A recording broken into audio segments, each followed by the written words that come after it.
Татар информ 1990 жылдан бері татар һәм рус телләрендә яңалыклар әзерлибез. Компьютер, планшет, смартфонда. Яңалыклар, фикер, күзәтү. Әдәбиятына багышланган түгәрәк өстәл утырышын башлыйбыз. Без аны дәвамлы булыр дип үзебез планлаштырабыз. Менә монысы беренчесен без балалар әдәбиятына багышларга уйладык. Ул Тихан әдәбият дип атала. Мин безне онлайн карыйлар. Шул сәбәпле мин монда килгән барлык кешеләр белән дә таныштырып үтәм. Беренче мин әйтер идем, бу проектның идея авторы һәм безне бу теманы, идеяны тәкъдим итүче Татар информ мәгълүмат агентлыгының хәбәрчесе, журналисты Рузилә Мөхәммәтова. Алга таба мин укып китим инде. Айсулу Галиева, Татарстан китап нәшриятының балалар әдәбияты бүлеге мөдире, мөхәррире. Әдәби ел йомгакларында балалар әдәбияты буенча ул чыгыш ясаган иде. Йолдыз Шәрәпова, узак еллар яшьлегенчә Сабантуй газетасында эшләгән журналист һәм шагыйрә. Рафис Корбан, балалар язучысы. Дизайнер Илдар Аюпов. Зиннур Хөснияр, Салават күпер журналы баш мөхәррире һәм директоры. Аркаил Зайдулла, Габдулла Тукай исемендәге дәүләт премиясе лауреаты, язучы. Ленар Шәйх, балалар язучысы һәм безнең кунагыбыз, хөрмәтле кунагыбыз, язучылар берлеге рәисе Данил Хәбибрахманович Салихов. Һәм безнең менә шулай килеп чыкты. Без моны бүген сәгать 11-дә булыр дип планлаштырган идек. Менә безнең хөрмәтле балалар язучысы Җәүдәт Әрзаман арабызда китеп барды. Мин шушы түгәрәк өстәлгә җыелган кешеләрне аны искә алып, аның хөрмәтенә тынлык игълан итүне сорар идем, мөмкин булса.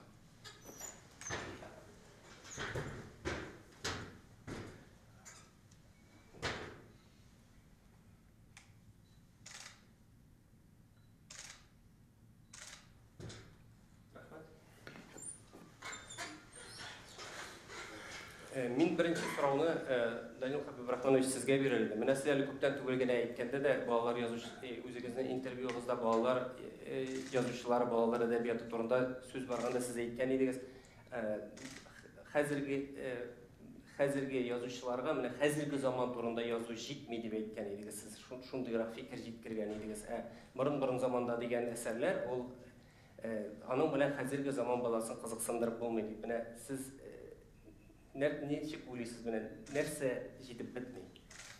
Шул фикерегезне микрофонга. Гомумән әдәбият ул балалардан башлана. Теге хәреф укырга иренгәч кенә китап тоттырып укудан дип әйтмәс идем мин. Инде ул дәвалисенең, әнисенең куена кереп утырып, хәтта мин әйтер идем бишектән башлана ул дип. Ни өчен дигәндә балага бишек җырларын җырлаудан башлана, ул шуның белән аның канына, аныңга сеңә, ул шуның белән тәрбияләнә, ул шуның белән ипләп кенә теленә кирип китә. Һәм инде без чынлап та иң беренче үзебезнең әдәбиятыбызга укучы китерәсебез килә икән, без инде аны балалардан башларга тиешбез. Әмма ләкин менә сезнең соравыгызга җавап биреп мин шуны әйтәсем килә. Цифровой шул ук вакытта телевидение масса күләменә шу тарата торган әйтик, менә минем кулымда шушы телефон. Шушы әйберләрне алсак, 70 елдан артык бикләнеп яткан илдә кинәт кенә менә безнең границаларның ачылып китүе, без күрмәгән, без уйламаган шушы технологиядан кергән әйберләргә безгә ияреп китү бик тә авыр. Ул татар халкына гына кагылмый, ул чуаш халкына, марий халкына гына да, ул бөтен Россия халкына кагыла. Ни өчен дигәндә Голливуд төшергән әсәрләрне балаларга күрсәтелгән, чит илнең зауклы әсәрләре белән төшергән экрандагы әсәрләр әйбет безнең иләргә тәгәрәп килеп керде. Biz dürüsünün әйткәндә бик каты артка калган идек. Hem şunusunda әйтергә кирәк, баланы менә шушындай кинәт кенә ачылган шушындай чорда син инде шушы экраннар каршысына утыртасың икән, ул үзенә кирәген сайлап ала. Әмма ләкин минем шуны әйтәсем килә, безнең соңгы вакытта менә хәзер бит инде Шаян ТВ дигән әйберләр чыкты. Анда бар безнең авторларыбызның әйбере керә. Нинди генә әсәр булмас, нинди генә технология, нәрсә генә булмасын, язучы әсәреннән башка бер әйбер эшләнми. Тагын сезнең соравыгызга җавап шуны әйтәсем килә, чынлыкта безгә яңа геройларны, балаларны бүгенге көндә теге карый торган әсәрләрдән үзебезгә авыштыра ала торган геройлар эзләү бик тә мөһим. Бик тә мөһим. Әмма ләкин мин әйтер идем, үземнең язучылар дип әйтер идем, барысы да минем өчен кадерле. Берсе дә кул кушырып утырмый, Аллага шөкер эшлиләр. Монда биргә килгән һәрберсе дә эзләнәләр һәм бүгенге көндә бу мәсьәләдә алар да минем кебек үк, миннән дә катырак уйланалар дип уйлыйм. Рәхмәт. Менә ни генә әйтсәк тә без хәзер балалардан сорасак, нинди әсәрләр дип күбебез барыбер теге элеккерәк заманда иҗат иткән кешеләрне атыйлар. Шул ук Тукай, Роберт Миңнуллин, Рабит Батулла, шул ук җирдә Дәрзаман, аларның әсәрләрен беләбез бит инде. Менә хәзер укыган балалар, хәзер язган балалар язучыларның менә кемнәрне атап була? Менә Рабит Батулла ягъни мәсәлән утыра. Узган елгы безнең китап уку буенча безнең һәр елны китапханәләр арасында конкурс бара. Рабит синеке журнал монда беренче урын алды. Әйбәт кайсы гына мәктәпкә барсаң да, кайда гына итсәң дә, аны сорап торалар. Йолдыз, аны кайтып кергәне юк беркайчан да. Ул я Ульяновский ятыгында ямында була, күптән түгел генә ул гына Ярагараларга барып кайтты. Бүгенге көндә укучылар, балалар бакчалары тарафыннан һәрвакытта да сорап тора. Дөресен әйткәндә, бүгенге көндә безгә көнендә 2-3 җирдән бары чакырулар килә. Мин үземнең идарә утырышымда без айлык планга кем кайда йөргән, нинди эшләр эшләгәнгә отчет ясыйбыз. Без әле ясаганнан соң анда утырган шул Фәүзия Бәйрәмовалар менә Дилбегә буе үзләренең эшләгән эшләрен мәктәпләрдә, балалар бакчасында очрашканнарын безгә яттыралар. Рәхмәт. Балалар китаплары ни дәрәҗәдә менә популяр, ничек сатылалар алар? Ни дәрәҗәдә сатыла? Чагыштырмач. Моннан 3 ел дәвамында чыккан китапларны чагыштырып алдым мен, әйме. 16 елга чыккан китаплар арасында безнең берничә генә китап калган. Ел саен 32 китап чыгып барадыр. Китап нәшриятында 1-2-4 китап калган. Әйтик, Илюсен Әбүленең Батыр кирпесе 39 калган сатуда. Факир Сафинның Кирпенең Урманга сәяхәте дигән, Кирпенең шәһәргә сәяхәте дигән китабы калган 342, ул күп чыккан, яның тиражы зур иде. Былбыл ясы 27, Ләбиб Бюроның Әкиятче малай 20 штук калган. Менә күпмедә? 4 китап. Бу күпмедә? Кайсы берсенеке 3032 наименование була инде, 32 китаптан 4 калган. 17 еллар арасында шулай 30 китап чыккан иде безнең, 1-2-3 8 китап калган. Менә нинди тенденциядер күзәтеләме? Балалар китабы популярлаша барамы, әллә кими барамы? Менә ниндидер күзәтү әйтеп буламы? Популярлаша барада, кими барада дип әйтеп булмый, ул китапның үзеннән тора. Кечкенә балалар, сабый балалар өчен чыккан китаплар популяр. Менә мин монда бер китап алып киттем. Менә бу китап, Конгрәләр дип аталган китап, уенчы китап булымы? 2 атна эчендә без аны 250 сатканбыз инде. 2 атнага 250 ул бик әйбәт сан. Безнең кайсы бер китаплар 150 китапта 2-3 ел буена сатылмый яткан китапларыбыз бар. Балалар китаплары 0+, 2+, 3+ дип әйтәбез инде без аларны. Алар бик әйбәт сатыла. Аларга сорау зур, сорау күп. Менә үсмерләр өчен китаплар Бармы? Язучылар бармы аларның? Үсмерләр өчен китапларны ел йомгакларында да әйткән идем инде. Менә безнең бүтән исемлектән үсмерләр өчен бары тик бер булбул ясы гына бар. Рәшит Бәшәрнең ул 2016 елда чыккан булган. Ул хәзер безнең сатуда 27 штук калган. Ул сатуга булай да күп чыкмаган иде инде. Сатуда каядыр 300 тирәсе булгандыр ул безнең, әйме? Менә шул 300 китапның, димәк, 270 сатылган дигән сүз инде. Бу фантастик повесть дип әйтергә була моны, тарихи фантастик. Моның сәбәбен сез калганнарыгызда үз фикерләрегезне әйтә аласыз. Моның сәбәбе нәрсә дип уйлыйсыз? Сәбәбе мәктәпләрдә татар теленең бетерелүендә. Бакчага барганчы, кичкенә балалар үзләренең әти-әниләре белән татарча сөйләшәләр. Әти-әни баланың теле татарча ачыла. Сездә дә шулайдыр, Майрат? Бала белән тел татарча ачыла, без татарча сөйләшәбез, бакчага китәбез, бакчада шулай ук татар төркемнәре бар әле, тәрбиячеләр дә шулай сөйләшә. Һәм сорау бар татар китабына. Мәктәпкә кергәч инде бөтенләй башка төрле ихтыяҗлар барлыкка килә. Беренче класстан бирле бала урысча укый башлый, бүтән фәннәрне дә, бүтән предметларны. Татар теле һәм әдәби уку дәресләренә бармак аша гына карау. Класстан тыш уку буенча китапларны безгә бирәләр, бары тик урыс телендәге китапларны гына. Без анда әллә кемнәрне укып бетерәбез, чит ил классикасында укыйбыз, без анда урыс классикасында укыйбыз, әйме? Табигать турындагы әсәрләрне дә, татар әдәбияты буенча безнең класстан тыш укырга бер нәрсә дә бирелми. Класстан тыш уку буенча сорау булса, анда ихтыяҗ булса мәктәпләрдә, ул вакытта безнең татарча китап укучыларыбыз кимемәс иде әле.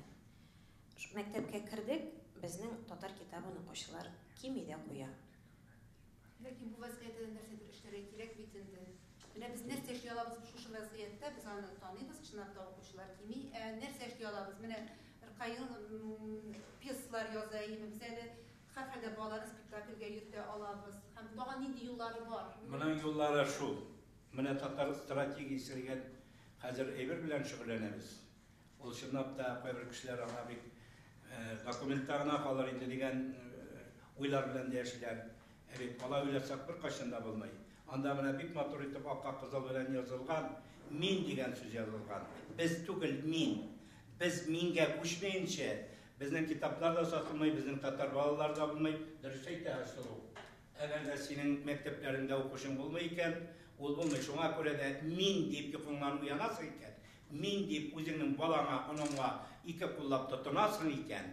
Мин дип күршедәге малайга матур гына урамга чыккачтан, улым, ни хәлләрең бар? Бу машина белән ком ташыйсыңмы дип сорыйсың икән. Урамга чыккач шушындай тәрбия алып барасың икән. Менә шушы вакытта аның баласы да була, шуннан соң аның әсәр сораучысы да, китап сораучысы да була. Без мин дигән әйбергә ияләшергә һәм мин белән яшәргә тиешбез. Өстәгәйтер сүзем бар әйме.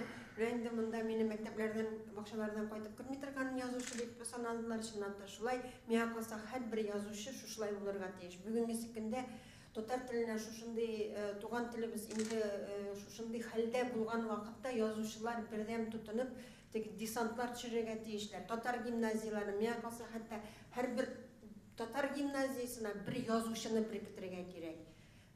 Әлләни теге фанатлар инде безнең шикеллеләре бик күп булмас, аның бушка эшләүчеләре. Бәлки нидер акчада табырга кирәктер хәзер шушына хәтле акча заманында име. Ләкин менә һәрбер язучының үзенең мәктәбе булырга тиеш. Барып йөри торган һәм уланда түгәрәк алып барырга тиеш. Чөнки безнең бүгенге көндә балалар әдәбиятына менә килә торган талантлы, каләмле яшьләребез юк диярлек. Алар тиз-тиз генә өлкәннәр тормышын язарга күчәләр. Шуңа күрә менә 2 сәгать укытып кына татар телен, татар әдәбиятын, ул милләтнең әдәбиятының аның киләчәге булыр микән, юк микән дигән сорау туа. Һәм менә шушыны без язучылар бүген үзебез тотынып хәл итәргә тиешбез. Язучыларга сезгә Үсмерләр өчен әдәбиятка һәрвакыт кытлык булды инде. Менә без яшәп тасавы вакыт бит инде. Үсмерләр өчен әдәбиятка һәрвакыт кытлык булды димәк. Кирәк тә шулай ул. Хәзер инде хәл бөтенләй аяныч. Әле менә без үскәндә дип әйтәм инде менә мис ачмаласам. Аның үзенең барыбер инде иерархиясе бар. Сен яшьлегенчә ул яшьрәк менә яшь бала birinchi, uchinchi, to'rtinchi sinflar yolqin u albatta tegishsizdan qo'shilmadi. Yolqin birozgina mana shu o'smirlar publikning olaydi auditoriyasi. Anda men xatirlayman Galimjon Muhammadovich, Roza Hafizova, Abdulga Sabitovning povestlari, hikoyalari, ham boshqalar. Mana shu o'smir yigitlar uchun Adil Temirgali shulay o'zi bir dunyo. Bizda mana hozir matbuot bolalar matbuoti kerak bitar u. Hozir ul yashirinchi yo'q endi. Sabantoy deb ataladi, u gazetada tugul, hozir jurnalda tugul, yolqin shulay mana ularning ayirmasында men bek sezmayman. Mana shu bolalar matbuoti ham o'smirlar ichida degan so'z. Bitirildi butunlay. Yarı mana Zinur Shara Salvat Kübre. O indi aldanıp maksatsan üstteki neniler mana şu Savantoyga, Yalqınga o'quvchilarning azirlar için nashr etila boshladi. Shulay bizning. Lekin mana u hozir nashr azirli aning tiraji boy hozirgi zamon uchun mashhur bo'ldi. Uning şansı bitindi.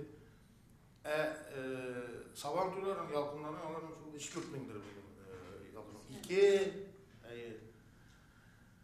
Demek, elbette bizim okuyucular Tatar tilinde okuyabilişler bitmegen bu nizir tirajlar bunlar bitindi. Bunun bilen güven Irak'a varıp bunu. Anasın elbette bağlar üzeri bir küp yazılar bilmem. İlham konkursu, gidelim akşarları, tağın nini konkurslar. Celil'e bakışta bana konkurs başlandı. Celil Batırlı'na hem güven Batırlık'a bakışlanan kongres ötkere. Bağlardan okutuşular bilen şeylerim var girer bir küp. Lakin mene şu bağlar matbuatı bulmagaç, bağlar için yazıcılarının meydanı tolaydı bütündey. Çünkü ihtiyaç bulmagaç yazıcı şulay yazmayın. Şuna göre bizden mene şu bağlar hem üstmürler matbuatın nişittir anı tirgizip jiberge gerek hazır. Kerakli fikir aytding, bik ko'ngilga teatrgan, chunki umr bo'yi shusha Sabantoyda yoshlik ishida ishladik, ham aning shusha holda qoluvi bugun ko'ngilni bik ernitdi. Hem men qalsa endi ul gazeta bo'lib yangadan 95 yilligina yangadan o'qish qo'lina borib erishirga tegish. Balki strategiyaga shunday punkt kiritirga kerakdir, chunki zo'r сөйләшүләр bor üstüne turunda. Lakin mana bu bolalar matbuoti birinin de. Lakin mana bir xarob etuvchi jingil ul, yuqlashilar va mana har yangadan uni chiqtirib yuborgan. Bu endi butunlay butanmasa. O'lbidan shimiruvchilar ana 1961-yilda so'g'ishdan so'ng yangadan turg'izganlar, ana hali tilövchilari bor, tutunuvchilari da bular mümkinlikni bersinlar. Anlası ul mana aning ul redaksiya yetaklovchilar de redaksiyalarini deyman. Bağlar için yazıcılar kımır şulay buldu. Roza Hafizovanın karasın. Hem başkalar bana bu etken Galimjon Muhammadovich. Çünkü bağlar için yazı ana rolünün böyle musaytireydi. Onlarga için yazıya karaganda kıyınırak dep men alay aytmayın. Çünkü men bilgiçligi bu meselede. Lakin bir var teatr, onlar için teatr, bağlar için teatr nerse bilen ayrıla. Bir nersesi bilen ayrılmayı kimdir? Marcel Sayjanov da dediler. Belki ana kadarı etkenlerdir. Çünkü bağlar teatrında bir sorularına böyle ki. Şuna göre bağlar için yazganda lakin bir iki sıfat. Birisi bağlar kübülü bulurdu şu yazışıda hem aksakal akıllı. Yani şu çağında ağlar bizde var öyle sinişke göre. Şimdi bütünde yani ağların meydanın ihtiyaç bulmasa bir tuvalet edebiyat kadar. Kimde kim yansı da var. Okuşu o bir şeyler beylengen okuşuyor iken yazışıyor iken okuşuyor. Royla siz bu meselede siz bitinde meseleye yakın durmak için. Burada bu yığışıqa qatnaştırmadı. Şuna göre lakin ballar edebiyatı hem antropologla başlangan kadarıyla ki şuna göre kısasını demek nerse kısıtlı fikirler iştirişin kadememinde. Bunlar süreçler. Elbette mesela biraz şimdi bunda yazıcılar Tatar edebiyat turuna var demek o yazıcıların turunda qatnaştırdı da. Her zor yazıcı o bollar için yazılan bizim boyunca bir sarı. O Tolstoy'da da şöyle edebiyat. да шулай, Отла Тукайда да шулай, менде де, Муса Жәлде де, Фатих Каримде де, мен зор шын мағынасында жазушылар әр уақытта балалар. Çünkü балаларсыз болмайды, келешегіміз болмайды деген. Шуңа күрә, мына мен шушы 50-60 жыл бойы шушы әдебиятның үзәгендә торган кеше буларак бик чагыштырам. Чөнки менә безнең балалар өчен яза торган, балалар өчен чыга торган журналларында тәкъидләрендә алар нәрсә салават күпрәк, Сабантуй мөмкинлеге, ялгын, илдә күпмедер дәрәҗәдә иншалlah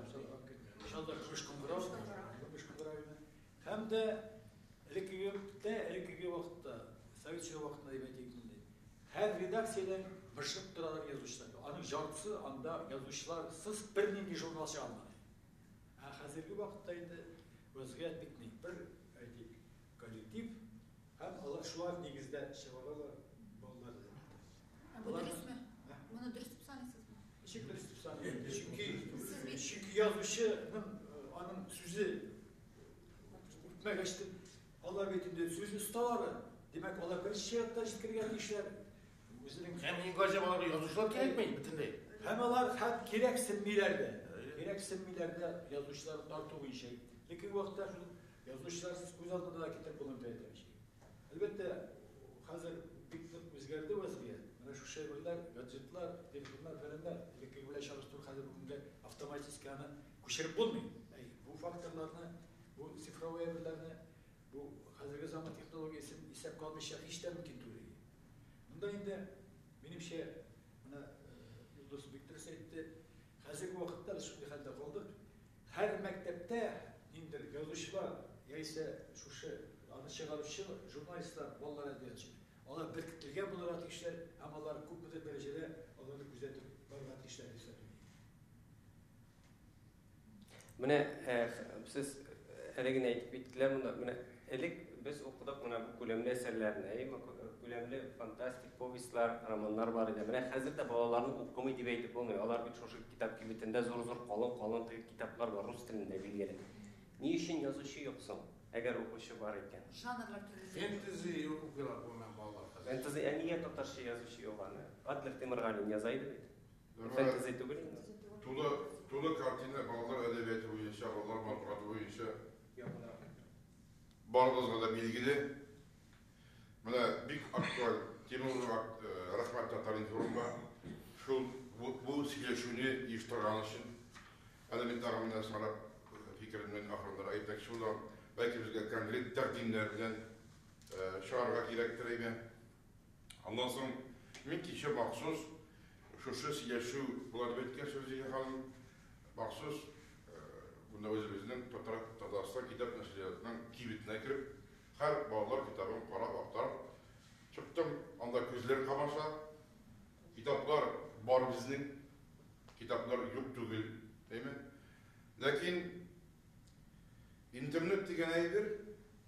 Orası aytganda şu xalqning napırı, basını güçlü bizni bolalar edebiyatını saqlab qoluvdan, bolalar edebiyatını üstürdən, bolalar kitabı köpəytib bastırıdan bir Tatarstan kitap nəşriyyatından qarab qalmay ekan deb uyladım şu vaqtda, değil mi? Çünki basın bir güçlü, artıq güçlü, değil mi?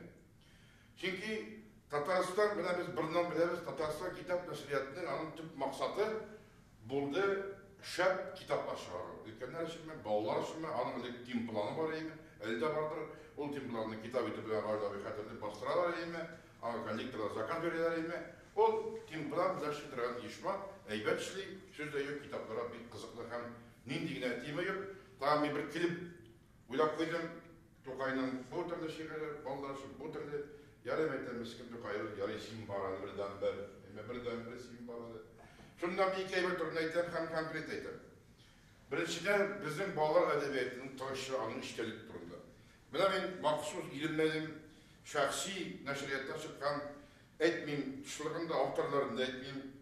Jigitler bizim bir edebiyat, balalar edebiyatında sıfatı yarınlar uyum halinde.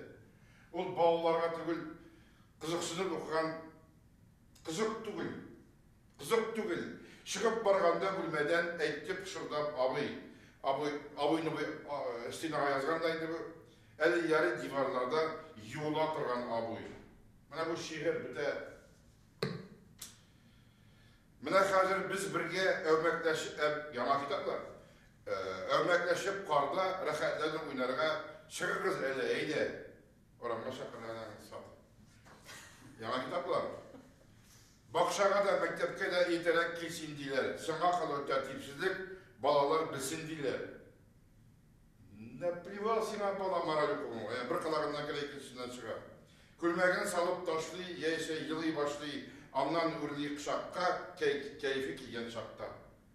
Нәсе dey бұл? Аңламалым мен. Мен надан бұл дейлер. Бұл сифаты тұрында. Балалар әдебиетінің сифаты тұрында. Әгәді біз бұл Синеşi bizim evet, Ahmet ettin, Tataristanda iştiran şeyimi, Tataristan kitap işletim, bağlar için kitapların, dişli kitapların bir sindim değil, digine tibet gösterdim. Lakin biz gazetten tuş haller departamenti başlasak, eğer de bu bağlar edebiyatın, değil mi? Biz bitemiz, uyarız. Eğer çünkü biz bağlar burada yaşarız, bağlar biteyken biz nasıl gidiyoruz? Biz de bitemiz diyeceğiz değil mi? Şul xatli, bu basım, internet basımı kişili bağlara. Bilesiniz mi? Dünyada en çok kitap okuyucular bu kimler? Kaç yaştakiler? Bu bağlar. Kitap okumayan bala yok. Özünüzün ınıklardan, özünüzün bağlardan bilesiniz. En kitap milyonda çok milyon var iken demek bizim milyon bağlar kitap okuyucusu var. Değil mi? Hem ikinci şartta bir hikaye yarattırayım, bunu biliriz değil mi? Şularga sıfatlı şep ekiyetler. Buna Ravla Bey'in sözünü bir yaktan kayıtlayayım da ikinci yaktan mızgıp duran redaksiyeler değil mi? Biz şu mızgıp duran redaksiyelerde üsttük. Buna bizden bu değil mi? Buna Salavat Köprü. Kaydette deyiliriz. Belekeşler için mektepkeşe hem kişi yaştaki mektep bağları için anlarsınız sabah tüyüpten yalkın gideyimi. Alar orta yaştaki bağlar için gidip yaş üstmenler için, yaşlar için gideyim mi? Bizden şolay bölüngen, değil mi? Ana ederek kimdendir bakşasına kirip alsanda ziyanlı, değil mi? Çünkü bağlılar tırtışa bular. Hazır ne şaşırga gerek bizge? Bizge strateji işlerge gerek. Danayım buna etti, Şadıhan'ın sözü, balanı bişikten kitap tutturga gerek. Biz buna Salavat Köprü'nde köpten 90'lı yıllarda bişik jırları eni yerge. Bilmiler enilerge, yaşayınlarga bişik jırlar iletler aşağıya, muzikalar bilen, notlar bilen. Amına Salavat Köprü'nde yazalım biz bulay deyip, 0 yaştan deyip, 0 yaş nese degen söz bu. Buna bala bunda vakitta. Bala kemende, hatımız kemende vakitta, ana kartında vakitta, ana ozu kitap, şiirler okurga, ana manglı kiler kiregen, indi psikologlar köpten etti, bizim eviler köpten seyrediyor, değil mi? Siz nerse tabi? Sol yakada. Buna biz hazır bir kitap neşriyatına salınsak, ağırına bütün ağırlıkta istesek, bunu çünkü kitap kibitlerde bizim özünüz belirsiz indikandayken değil mi? Min türlü sıltav tavuk bula, milyon türlü. Min buna öyle bir şeyden beyler basıp pratikenden çekirdim, kapıyı değil mi? Siz konkret takdimi gibi. Ramis, bir yıl minna Salavat Köprü bağlı jurnalda işi salganıma 30 yıl bulaydı değil mi? Şu an kadar bir minut silmedi baradası değil mi? Bildirme. 30 yıl şaptı ömür. Bir gözünün bir geç kasanayım değil mi? Kızlar bile güleyitte vereyim biten başkalar kapışmalar. 30 yıl şaptı ömür. Ne? Bırakla bir Salavat Köprü'ne belki bağlı için uzun 3 bitli, 4 bitli hikaye, ekiyet okutan listesi yanında. Ama kısa gerek, bir bitli. Min hatırlayım 15-20 yıldır biz okçular tavuk, ulakta sponsorlar tavuk buladır ya. Değil mi? Taptık da bizanı. Bir bitli ekiyet, bir bitli hikayeye beygler ilan ettik. Yok. Ol, Rıkay'dan çekti. Kutu sıkışma olur. Buna Rıkay'dan da ekiyet yine piyeste var iken, vallahi sonra tek. O kutu sıkışma olur. Anda İldus janımına da anlayayım. Kaç şetter. 18 vertebrettin devete de olur mu? O olur. Hikaye yazı olarak bu işe de var. Buna şunu dikkatle. Benim konkret takdimler. Buna o kildim. Boş söz siyaset yarat benim kuzetip siyaset. Bar bizden Salavat Köprü yalqın hem sabahlı bunu hükümet Bu hükümetlik түгел, biz hükümet devlet zakazı boyunca işleyimiz. Aksiyoner cemiyetler değil mi? Mine, nice yıllar Salavat Köprü kitapxanası degen bulup, ballar için şunu kitapla çıkararız. Değil mi? 5000 tiraj, bir egzemplar benim kurulunda, bir mim. Değil mi? Vakitleri yıktırdık, bazı kısa hikayeleri, 5000 tiraj, Salavat Köprü kitapxanası. Kıybla, bu din kitabı değil, bu dinin güzel örneklerinin hikaye etip yazılan kitaplar. Salavat Köprü karşısında, değil mi? Sponsor Gülbakşa, Salavat Köprü kitapxanası. Zeyno Hüsniyar'ın Alman şöyle hikayeti, 5000 tiraj. Üniversitede alımından futbol turunda çıkardık, büyük zor tiraj, şampiyon degen. Değil mi? Bunlar büyük köp. Mine, Rıfkat Minhalov gayda işlegende etti, biz bunun boyunca dersler ötkeneler ettik. Tık okuda çıkkan kida, değil mi? 25 binden çıktı, az gene kaldı indi. Az gene bir iki güne, 25 milyon. Yakadan hikaye bir şey ayakından. Subhanallah. Men bütün üstünde bilen. Hazır, değil mi? Sizin kitaplarınızda ben konkret fikirleyken, biz bunda bu süs yaşmadık. Şoňa aýtaňyz, bütün kitaplarınızda görsetip bitirmeňiz indi. Ondan sonra bu süsü yaşayan jilgan bolsa oldan oýdy girebiz. Men kimlerden görüyorum. Men konkret takdim. Mine, misal üçün iş bizning jurnal var. İş jurnal, tatmili sastavında, tatmili jurnalları, değil mi? Biz bundan birinci aylık Tuzgan Tarak programı ilan ettik. Sizlerin ekonomik iktisat yakları bilesiniz mitken. Anda xellerek işmalar 1% nalog köşeleri, değil mi? 1% aşağıları köşeleri iş onun bilen Tataristan, Rusya'da vejer zor işledi. Tarak yat programı sütte, değil mi? Bana bir eytir, değil mi? Mobilni hazır. Mobilni tırmışka, mobilni internetka karşı belki mobillik bilen şeylerini kolay mı? Mene şundi kitaplarını Salavat Köprü, Sabantoy, Yalkın özleri çıkara alırlar. Bizde mene 20'ler devlet kompaniyası var. Kişegine okudunuz mu ki Business Online'dan da çok binzetlerine maksallar turuna etti. Bu kuşak sası tekşürtü değil mi? 0,001% mene şu Yalkın jurnalına mene şundi kitaplar çıkar. Üzün tarat, üzün urnaştır deyip 0,0% kadar şunda akşa bilip bilse, zakonları öyle değil mi? Sabantoy'a bir balsa, o öz okuşlarına şart kitaplar çıkarıyor. Anın mıжgıp tırgan bulur yerinde avtarlarda yaksisinde. Salavat Köprü'ne bilsin. Yıl sayın, ay sayın bir iki belekeyler için mene degen kitaplar çıkarırız. Kıtayda bastırırız. Bizim tipografiyi mıkıt, miskin halde bizim tipografiyi. O hatta mene değil. Bir degen kitapta çıkar almayın. Tataristan kitapta şartlar Kıtayda çıkarmışlar değil mi? Mene bu problemler. Men bunu resmi takdim olarak takdim ettim. Bu bir kişi arkadaşlar. Bu büyücülük sesine kirüde değil. Ve şu banklar var. Çiğit ilde Çe milyon kirek. Çiğit ilde bağlar kitabını hükümet çıkarmayın. Dürüstlüğü.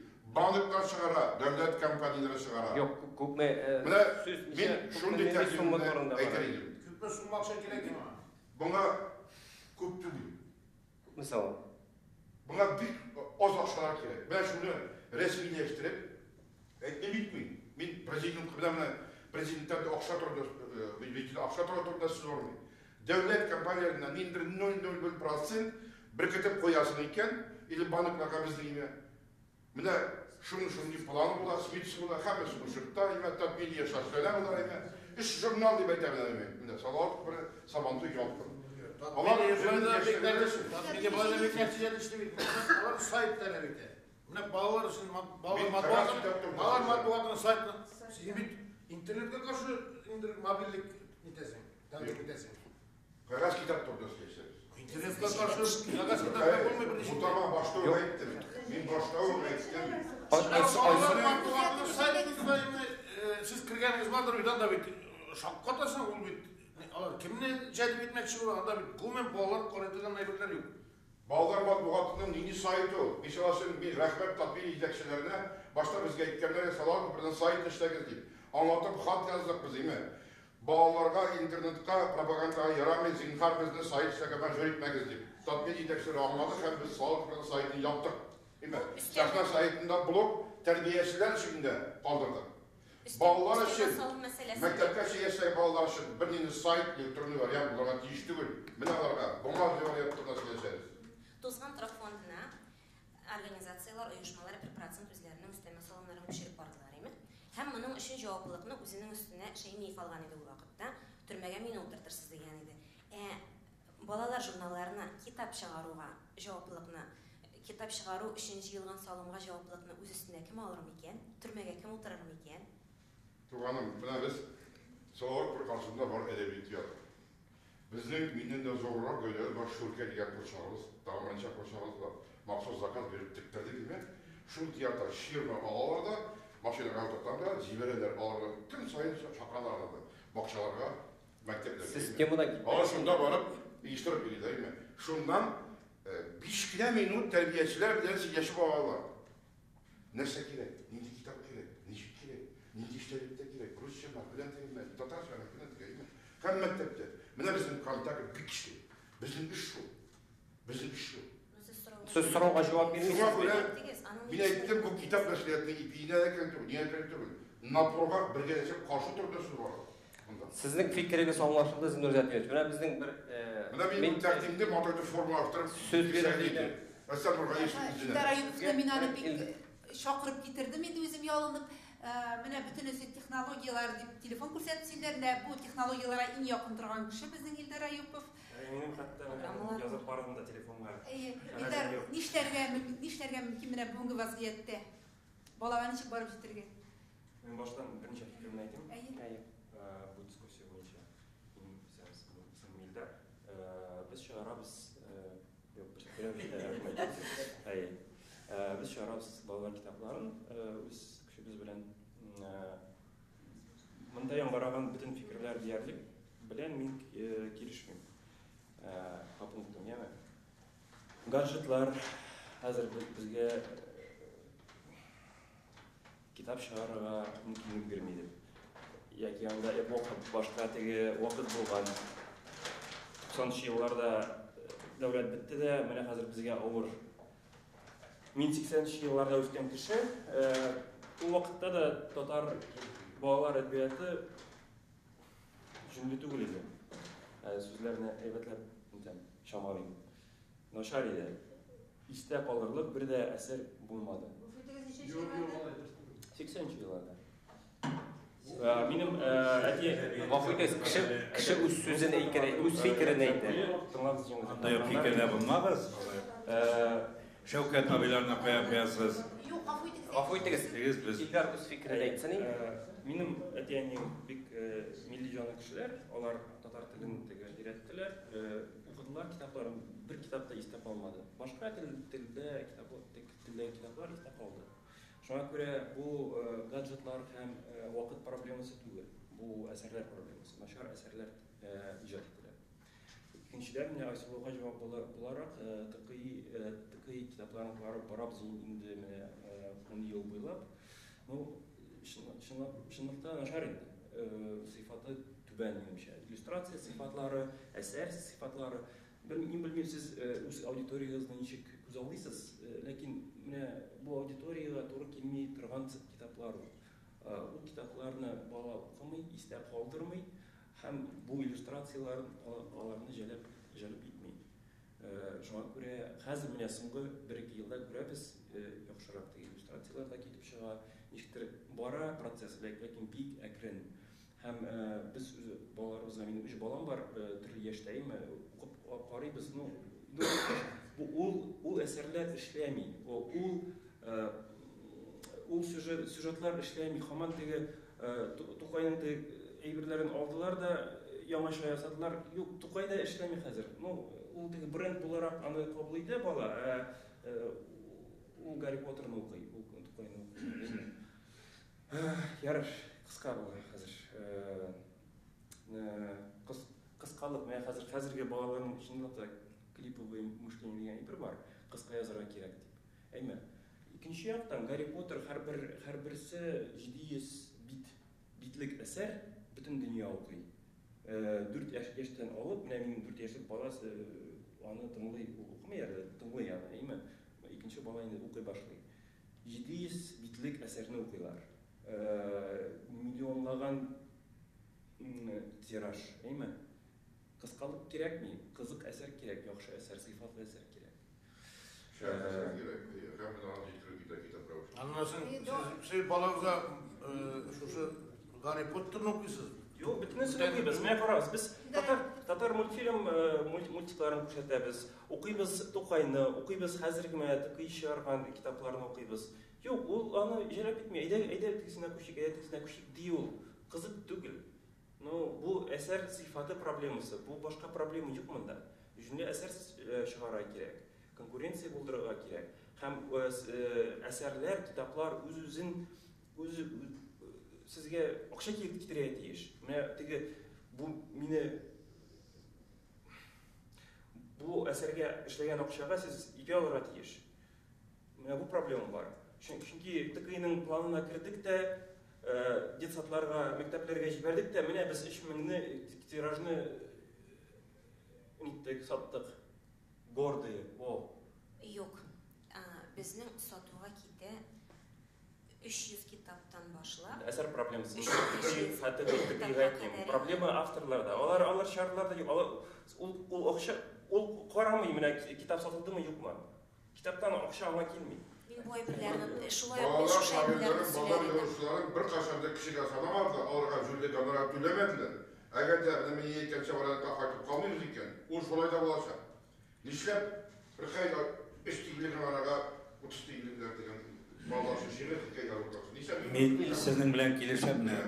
Biz patriotlar edik. Kibosatda 60-70 yıllarda komünizmda kelmedi yaş bitti.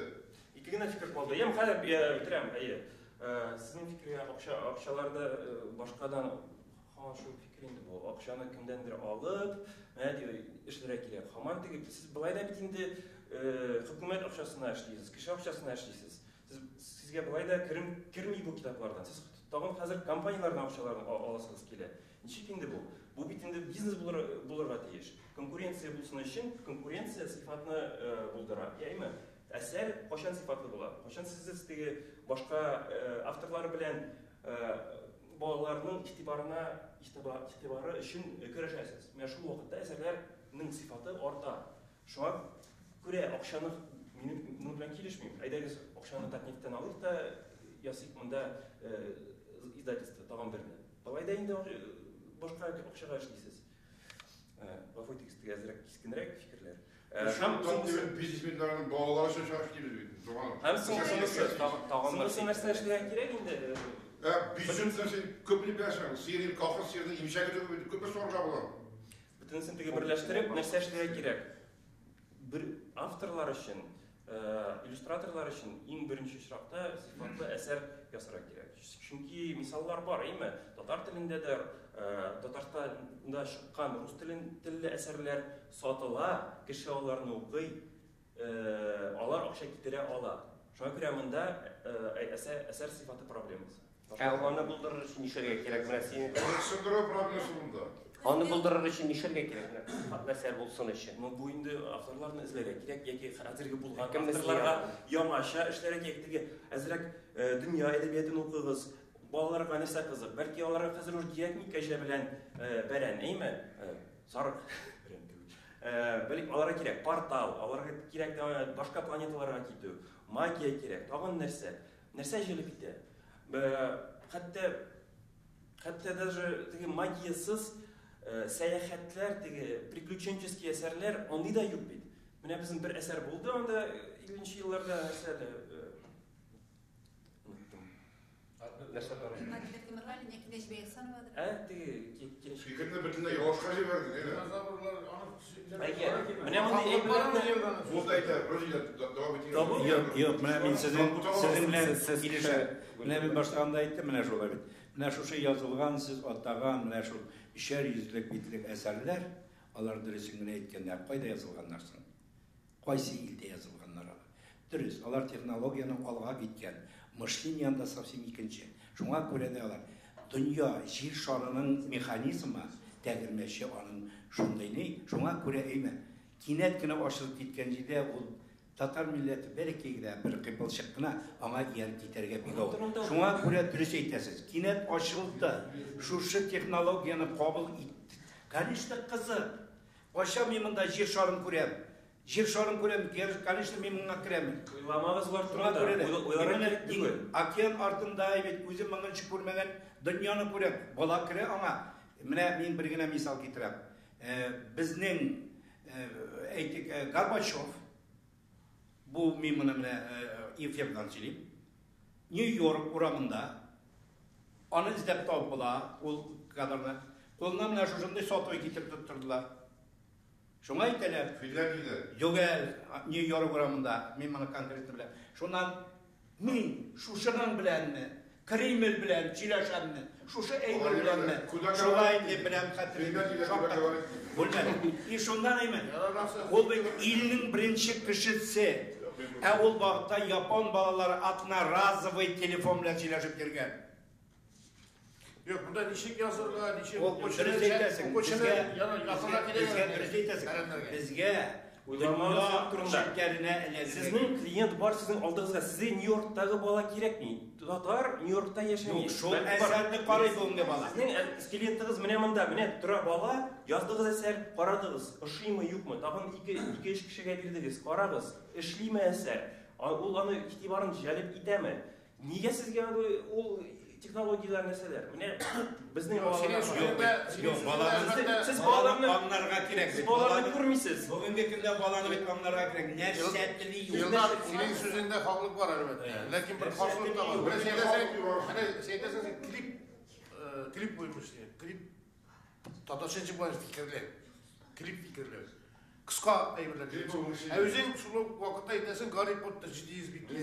Hem komen fantasy'ler 300-400 bitli. Kümüsü çift edebiyatlarda, İngiliz dilindeki edebiyatlardan tercüme edilen Rus diline. Mene benim 14 yaş kız. Mene şularını okup niteyin.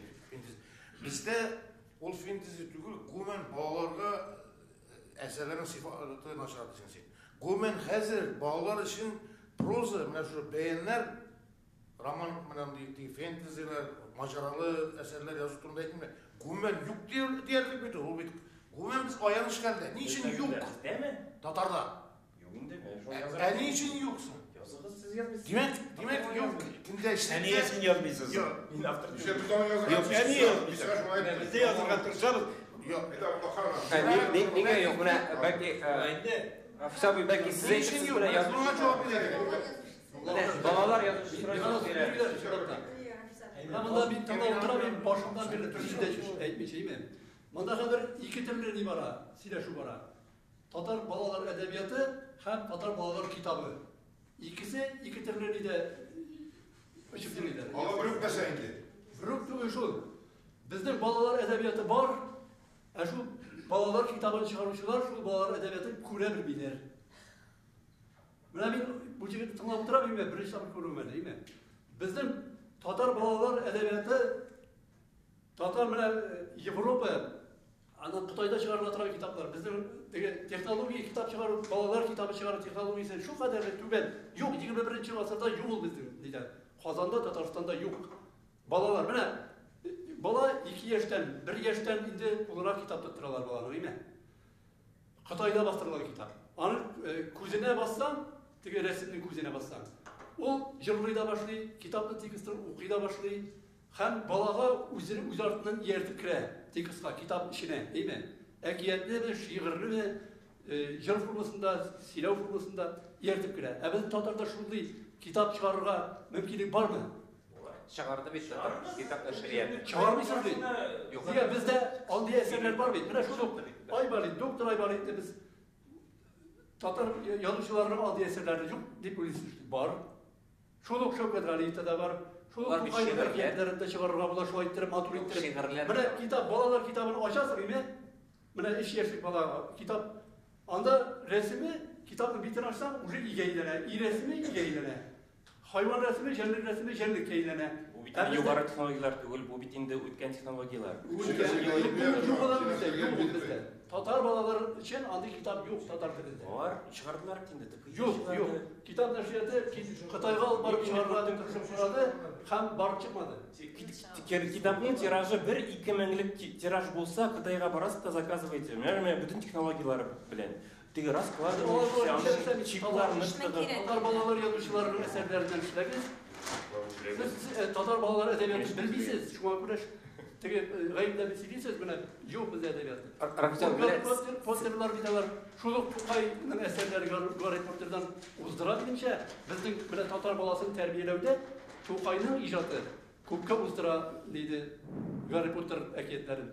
Ярый, Тукайга беленмәгез инде. Менә Тукай бар инде ул безнең. Ул бер кайда китмәс. Алар аны Тукайны түгел, ул шариш бар безнең. Күбрәк сушта һәм чүбекчәне. Мәсәлән, Барбы тәрбияви дигән әйбер безнең халыкны тәрбияли торган безнең инде ул борыннан әкиятләр бездән алын башлап тәрбиягә корылган әйберләр. Чынлап та үз көчең белән эшләп табарга, үз нең белән яшәргә, намус белән без шушы идеология белән гомергә яшәгән һәм без аны яшәргә тиешбез дә. Әле бит белеп булмый. Алда ул теге балаларны бу әсәрләр тарта, ул әсәрләргә нинди тәрбия бирә, әле бит әле ансын да әйтергә кирәк. Бүгенге көндә Рафис дөрес әйтә, безнең гомергә элек-электән нинди генә әсәрләребезне алсак та, ул тәрбия безнең халык гомергә пак булган, чиста булган, тәрбияле булган, олы кешене олы иткән, әйбер кешене кеше иткән, без шушы линия, шушы әйберләр белән барабыз дөресен генә әйткән. Сезнең сүзгә кушылып дөресен генә әйткәндә, чынлап та аның менә шушы тартып кертү, аның технологияларын байыту дигән әйберләр бездә җитеп бетми торгандыр. Ансын да әйтергә кирәк. Әмма ләкин мин кабатлап әйтәм, дөрес әйтәсез, су анасы шүрәлеләрдән без бераз читкә китәргә тиеш инде. Безнең үзебезнең яңа геройларыбыз булырга тиеш. Һәр балалар язучысы ул инде уйланырга тиеш. Ул үзенең әдәби процессында, үзенең яшәешендә балаларга менә бу чынлап та шушы язучының геройы бит дип гасырлардан гасырларга бара торган андый безнең әсәрләр туарга тиеш. Алар шушы мәсьәләдә эшләргә тиешләр дә. Әгәр дә бала язучы шундый герой табып баланы үзенә тартып ала икән, ул баланың күңелендә дә кала, ул укый да, һәм ул үзе дә әдәбиятта балалар күңелендә кала дип уйлыйм. Шуннан да шулай әлегә кадәр иң популяр балалар язучысы шагыйрь Тукай. Бу әлбәттә нормаль хәл түгел. Ул әлбәттә бик сүздә Шүрәле дә инде, Су анасы да, Кәҗә белән Сарык да менә балалар тартыла бит кичә яшьтән. Кичә яшьтән ул теге Марксның Капиталын укып була балага 4 яшендә аңлый-аңламый, син Гарри Поттерны 4 яшендә без балама укытам дисең. Ул инде арсаны менә абыйларыннан, апаларыннан бәлки кызыксынып китәдер. Хикмәт шунда, менә хәзерге заманда, хәзерге вазгыятьтә без балалар өчен нәрсә язабыз, кемнәр яза, ничек язырга?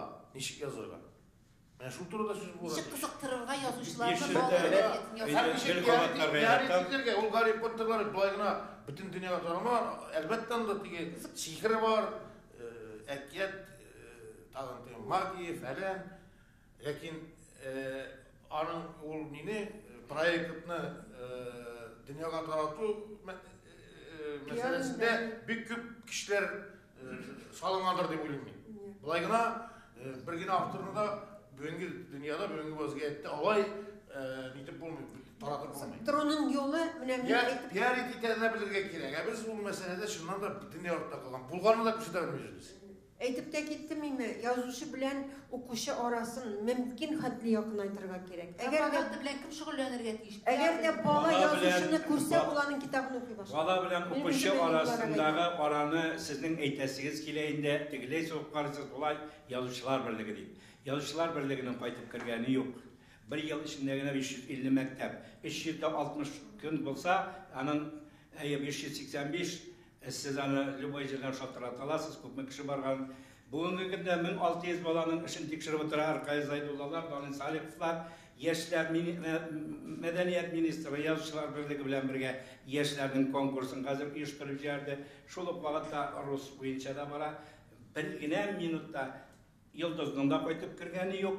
Rafiz Kurban bilen көп tapırlar, bik көп жерлерде yürüdük, şuraşularda yürüdük.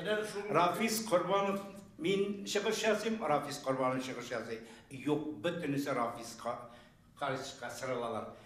Özlerini giydiler. Nittige balalarga aytqana. Gil yürüp durganга şulay balalar edebiyatı artkara kalmadı mı? Может şulay kalgan.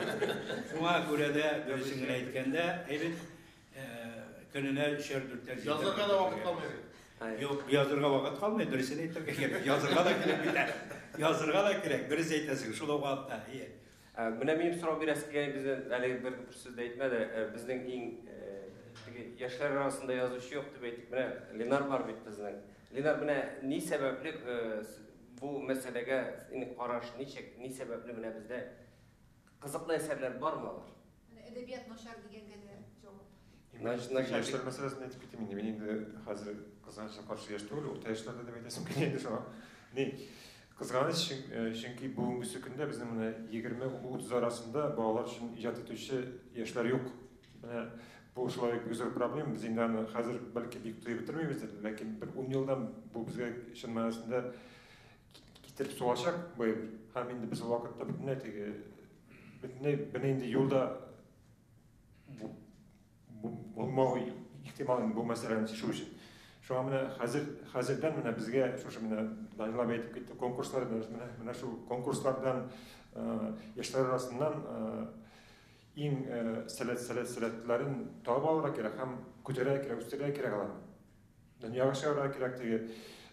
Әлбәттә, бәлки яшь буынның язучылык хезмәтенә карата булган фикере башкачарактыр. Ләкин менә ничектер тәрбияләргә кирәк аларны. Үстерергә кирәк.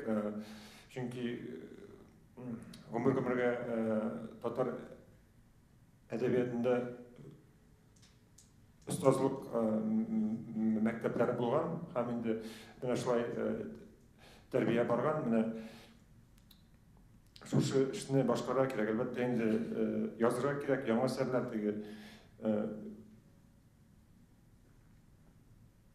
өлкән яшьтәге авторларга да, урта яшьтәге авторларга да, башкаларга да дигәндәй, әмма ләкин яшьләр турында да онытып бетермәскә кирәк теге, чөнки алар инде киләчәгебез безнең.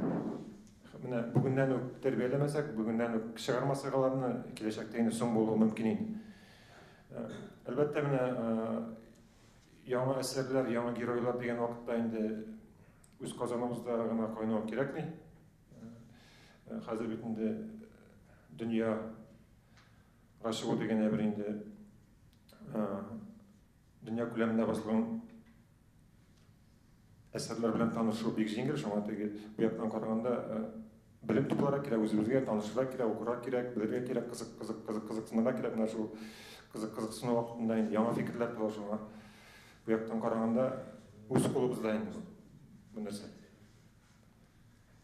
Нишәткә кирәк соң менә алар барлыкка килсен өчен бу конкурс белән генә булмый бит инде. Әйбәт әсәр язык дигән өндәмә белән генә ясап китмиләр. Әйе, рәхмәт итәм. Менә балалар өчен язу ничек кызык түгел. Балалар өчен менә язучыларыбыз күп. 3 елда 30 ничә безнең әгъзалар бар име, союзда гына да. Ләкин шуның бер 30-ы язам икән балалар өчен. Менә безнең бик талантлы дөнья күләмендә исем алган язучыларыбыз белән шу Роберт Миңнуллин, Адлер дигән алды премиясын алды, дипломын алды име. Рафаил Газизов менә Адлер премиясын алган исем Андерсон премиясын алды име. Ана бездә язучыларның, балалар өчен язучыларны кызыксындыру һәм аларны эшләрен күрү менә бәяләү җитеп бетми. Менә ни өчен Тукай премиясы? Үзебезнең Гади Тукай премиясы име. Роберт Миңнуллиннан соң неужели юк бер кешедә? Менә шул Резида Вәлиева ничә тапкыр тәкъдим ителеп барды. Безнең инде 90 яшь җитеп килә Марзия Фәйзуллина менә Марзия име. Шул менә Рәшид Бәшәрне тәкъдим итеп карадылар бу ел Чаллыдан. Шул менә җирдә заман үлеп китте менә бүген соңгы юлга азаттыгы име вафат булды. Тагын бар әле менә яшьләр менә Йылдыз бик теге балалар өчен әйбәт менә бер кем алдында да теге ялмый торган ни йөзгә кызыллык китерми торган әсәрләр яза торган менә яшьләребез бар име. Ләкин әйе мине тәкъдим иткәннәр. Без үзебез арасында да теге birdemlik yazıcılar arasında. Şuna göre. Lakin balalar yazıcılarına ezrek bulurga tiyiş ihtibar. Balalar için balalar yazıcısı bilen yok değil. Balalar yazıcılar bitip bara çıllapta. Gelecekte eğer de 30 yaşa kadar yazıcımız da yok. Gelecekte o bitecek bitirley. Biz kimdi? Ana şu tağında şu tukaylara kadar yok şu balacaklar, şu alışlara kadar yok şu balacaklar. Eğer de bizim edebiyatımız bulmasa, hem balalar yazıcıların yazıcılarına ihtibar bulmasa. Kim tarafından bulurga tiyiş bu? Hükümet tarafından bulurga tiyiş, cemaatçilik tarafından bulurga tiyiş. Eytik mene bizning yazıcımız. Devlet tarafından bulurga tiyiş. Eytik bizim Rıkayal Zaydullah barında birden bir Tukay Primis laureatıyım. Rıkayal nesine balalar edep Tukay Primis laureatı. Yok, balalar yaz. Raul abi bilen ikisi. Eytik zeli bilen sizge balalar edebiyetine, şiirden bizim az mı küp mü haller büyük maşar değil. Emre başka ülkelerde siz balalar için eybet eser yazsın için sizge nindi ihtibar gerek? Ben nindi işrakta sen balalar için eybet eser yazıran tutunuruydun. Arkayıl. Ayrım ihtibar gerek mi yansı? Yok, Min indi xerden kelgense min bitti Masay kalim etken min yurdek deyip biraz gına ize, biraz gına atlı, biraz gına aşağı kaza desiyonu sin bu minükü kampanya bilgesi, min kampanya tüy yurdek diyelim. Şu an göre min elbette min mine Sabantoy sergisi degen kitap çıkardım. Kitap devinde yukarına anlatıyor. Bağlar küzdegene Sabantoy'un bütün yok yukarıda indir Harry Potter gibi bir yazsın için. Yok ama bir indir talant gerek. Min üzüm gumen fantazilerin, fantastik eserlerin gumen yapıyor. Min elbette ulu eserlerin kireyken bilen bağlar ihtiyacı zor. Anın için bir indir ezerlik gerek. Kim yazarıydı sizin hangi Harry Potter'larda? Bu ne Romsky var ona rekadan yazarıydı öyle Celil Turun'da roman yazası onu. Ona Celil'e tutan işisin ha. Kimge takdim italabız biz bine yazarıydı. Anlasın bana min Celil Ana takdimitesi yok be. Bir açılam şey bitti. Lakin anın sözünde haklılık var mı? Konkurensi gerek. Birgene men hacimler. Bana kabul etti. Birgene sözünü tamamlatkan söz. Zümrüt Maşar misal hususi neşriyatlardan Maşar misal neyinden Kamaş'ın uyla oturan hali. Aboydi, bu yol atılan aboy neşriyatında yarayı. Yaşadı olur mu? Ne işi? Bunu birliğinden Maşar değil. Şu an göre elbette ki hususi neşriyatlarda gerek. Benim Megarif neşriyatı var idi. Kitap neşriyatı, bağları taksisi Megarif. O bana indir bir gündeşlik konkurensi var idi ağlar arasında. Hem o bağlar edebiyatına da, güven edebiyatka nindir bir stimul birdi. İteligeç. Bana cimer burada bize cimer gelsen bitti işleri. Birleştirdiler mi ana, yekettikizim. Dilek başarılar mı? O bana bir faydaga gitti diye uylamıyorum ben. Güven hususi neşriyatlarda bulsun, alar da çıkarsın. Sıfatı anın elbette diye sıfatı trilişe var ki. Lakin bir okuşu anın etiyen işini alar üzeri sayılarga değiş. Küp bulurga değiş o. Küplük barı bu kaçlarında olsa sıfatla bir şey. Kimge tapşırıp bula bunday birini yazırga degen birge sorup yazım, cevap veresim kile. Birgine yazışı da, nindigine janrda yazsa da, genialli bir yazım diye oturar. Hem ol şuna tırışa. Mine bu yazarlar ile bu böyle degen min başım dürüst diye söylemeyim. Zakazma eberler, itelgen eberler ol başım ağır yazılar. Ol başta tuğan, kütmegende kilip kirgen xiyal evet bulup yazılıp çıkar. Şuna göre de bilgine yazışı da oturgan vakitte mine şunu yazam da dünyanın şapkattıram öyle deyip tutuna. Şuna işte bitince gidiler. Ama ne şeysin? Barıp çıksa çığa, çıkmasa çıkmayın da ol tege min toktale idealni bala toduram degen gibi bulamıyor. Mine ol bulay da bulat, güley da bulurga tiş, mınday da bulurga tiş, eser de şulayın da. Zakazga yazılmıyor mesela. Benim yüzüm dünya Ağır zakazga şulanabilir o. Min yüzüm Raul Feyzul'ün ne şeydir iken deyip yazardı sanam. Siz rahim etiniz, özünüz alасыз. Мина бұл сөйлесудің кімдір шаруам кім маған шап деп айта алмаймын çünkü сөйлесу. Çünkü сөйлесу için bir mesele bir zor ama onun için mesela edeplik gerek. Sonunda birbirine hürmet etmek gerek. Hürmet için de yıllar hem meselesi. Ana yıllar tersilerde ben bir tırnaktan bir var bir tırnaktan yapıldılar. Tuğ bitim. O bizim fikrine aytay. Binde koy bir kişi şeyler biz şundan da peki hemen bizim bütün biz bilinen mesele olsa bizim herhalde şu devlet bitsin, devlet de icdiviz gibi bizim hemen var eskiden kalgan biz. Dünya bittiler bir yerde hadi. Hadi konkret misal var. Mesela benim Moskova'da iş nugum var. Bir vakitler olar birisi. Neşe işte birisi. Doğuzda işte birisi. İşte. Moskova ortasında yaşayan da var. Hep işisi de bana diyen tutarsa söyleşirler. Bana diyen göz alırlar. Bana sayıdas diyen de bizde bir yok diyeyim. Onlar koyan öğrendikken son. Onlar bir tuşa bizim Tatar kitaplar şekilde kitaplar okuyorlar. Bizim bayvar. Bizde onlar o da ellerse şu bizim de şey var. Cedip plat oynalar. Eğer de dilegende. Benim şey bula. Şimdi bana şu şey balaların bugünkü atiyanilerim aytayım. Onlar 40 yaşta olan 35 yaşta. Onlar bizleri bilmiyorlar. Bizleri Tatar edebiyatında da bilmiyorlar. Bizde yok. O Tutaş şimdi hakikaten yok bizde yok. Olay bütüney Tutaş Bilmelerine tügür Allah aytlar bizde nese bulsun diye. Ay bizde değişik hazır bizim dediği ana dili degenlik bizim nelerde predmetlerde kütüphanelerde ana dili degesi var. Hazır ana dili deyip aytı kıyın çünkü o ana dili şey ana dili ana dili degen predmet yok hazır. Şu an göre benim şey bu derse bir kup derselerde şu orta bulunan hazır bugünkü sabilarının etyenilerinden bir kup derse tarafı. Test terbiyesi böyle bilmem yani belki dürsek bir travmadır. Harry Potter. No bit ana bit 4 yaşlık balığı tutup okumayı siz anın müziği okutasın. Şu şey kişiler okutabilir. Ya şu ne bunu da okuturamam şimdi. Nerse bilirsin. Biz tekisini тоже biliriz. Ha tekisini kızık değil. Tekisini de okuyuz. Bilmiyorum.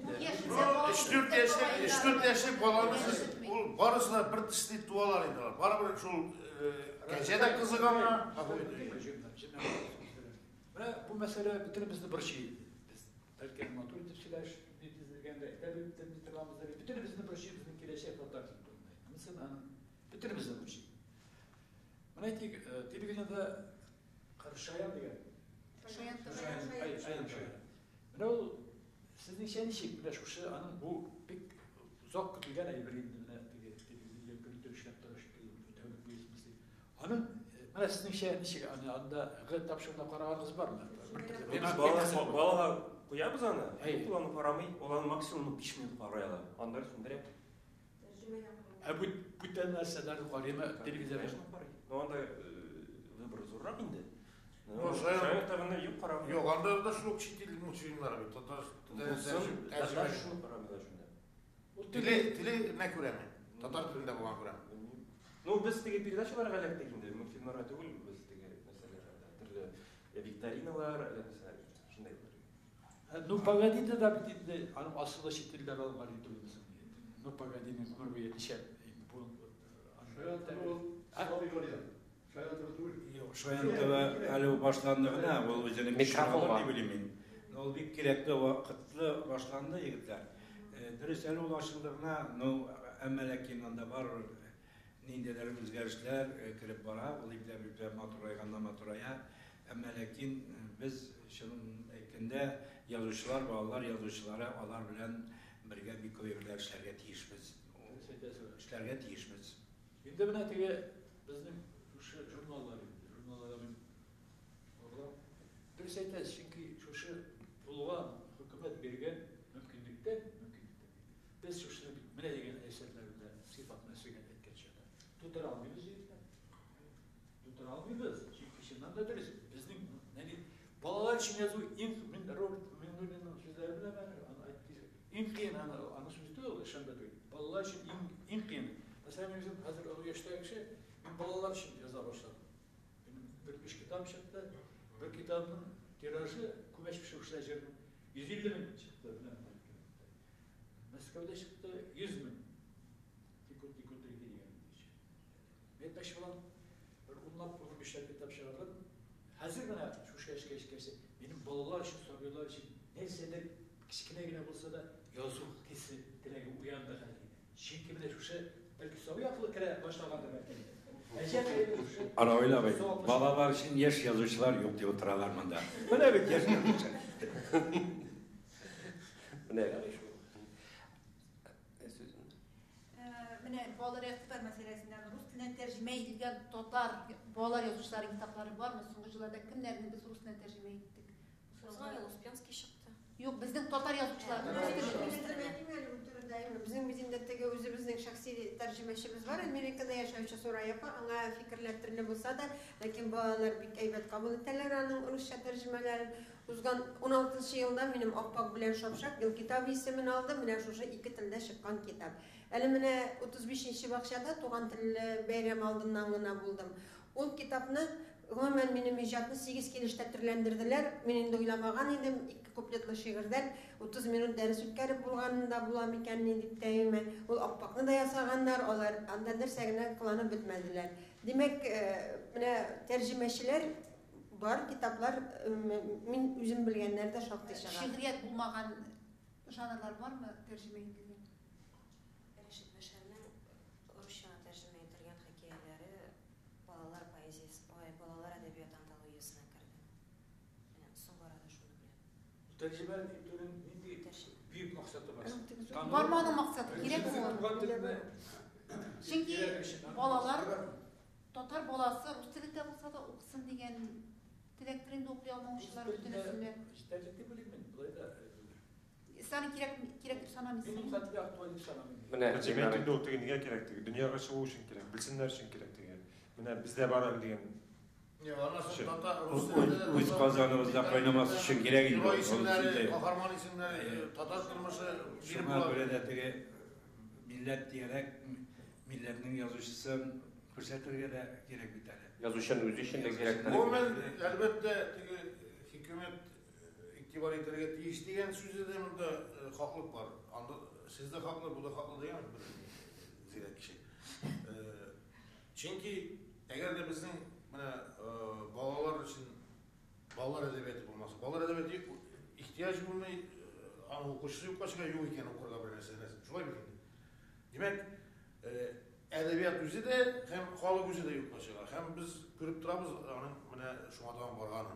Şuna göre balalar edebiyatı elbette indir bir program mı? Bulgat değil. Mene eğittiler. Anasını ayıp bitireyim yani. Tağımır çitirikli mesele. Elbette Tatar matbuatına da bu zikret etkinse Tatarsı hükümet akşa vermeyi deyip bulmayın. Lakin o akşa avtorlarga bit barıp gitmeyin.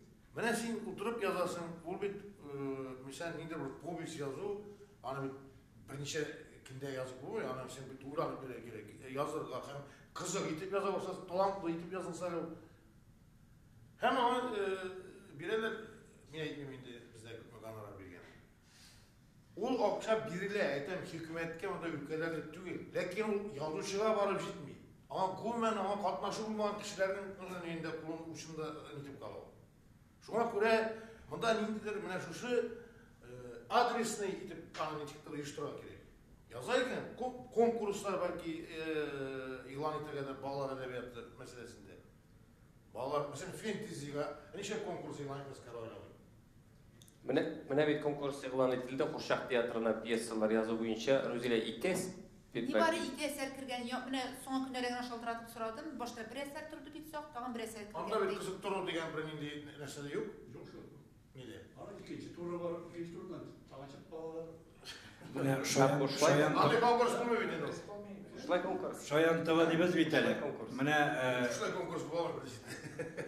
Şayan tava dibez biteli. Kuyuluğu işin indi. Kuyuluğu için. Buyurun için balay yazıma bular. Konkursta. Şayan tava dibez biteli. Mene bizden bağlar yazıcılar otura. Mene bizge aldağı belki tügerek üsteline Шаян ТВ редакциясы белән бергә балалар язучыларын җыеп үткәрергә кирәктер. Менә әйттеләр, балалар бакчасына барып тәрбияче булырга әзер торучыларыбыз да бар. Анда акча алып эшли торган тәрбиячеләр бар. Алар эшләргә тиеш балалар белән. Алар чакырга тиеш, алар язучыны чакырга тиеш, алар анда мөхит тудырга тиешләр. Аларның эшенә керә, алар аның өчен хөкүмәттән акча алып эшлиләр. Әйбит. Инде менә Шаян ТВда чыгып кемлемәсәдән шушы безнең Йолдыз әйбит нигә шушы тапшыруда балалар белән эшләп карамый. Әния Рафис Корбан алар белән эшләп карамый.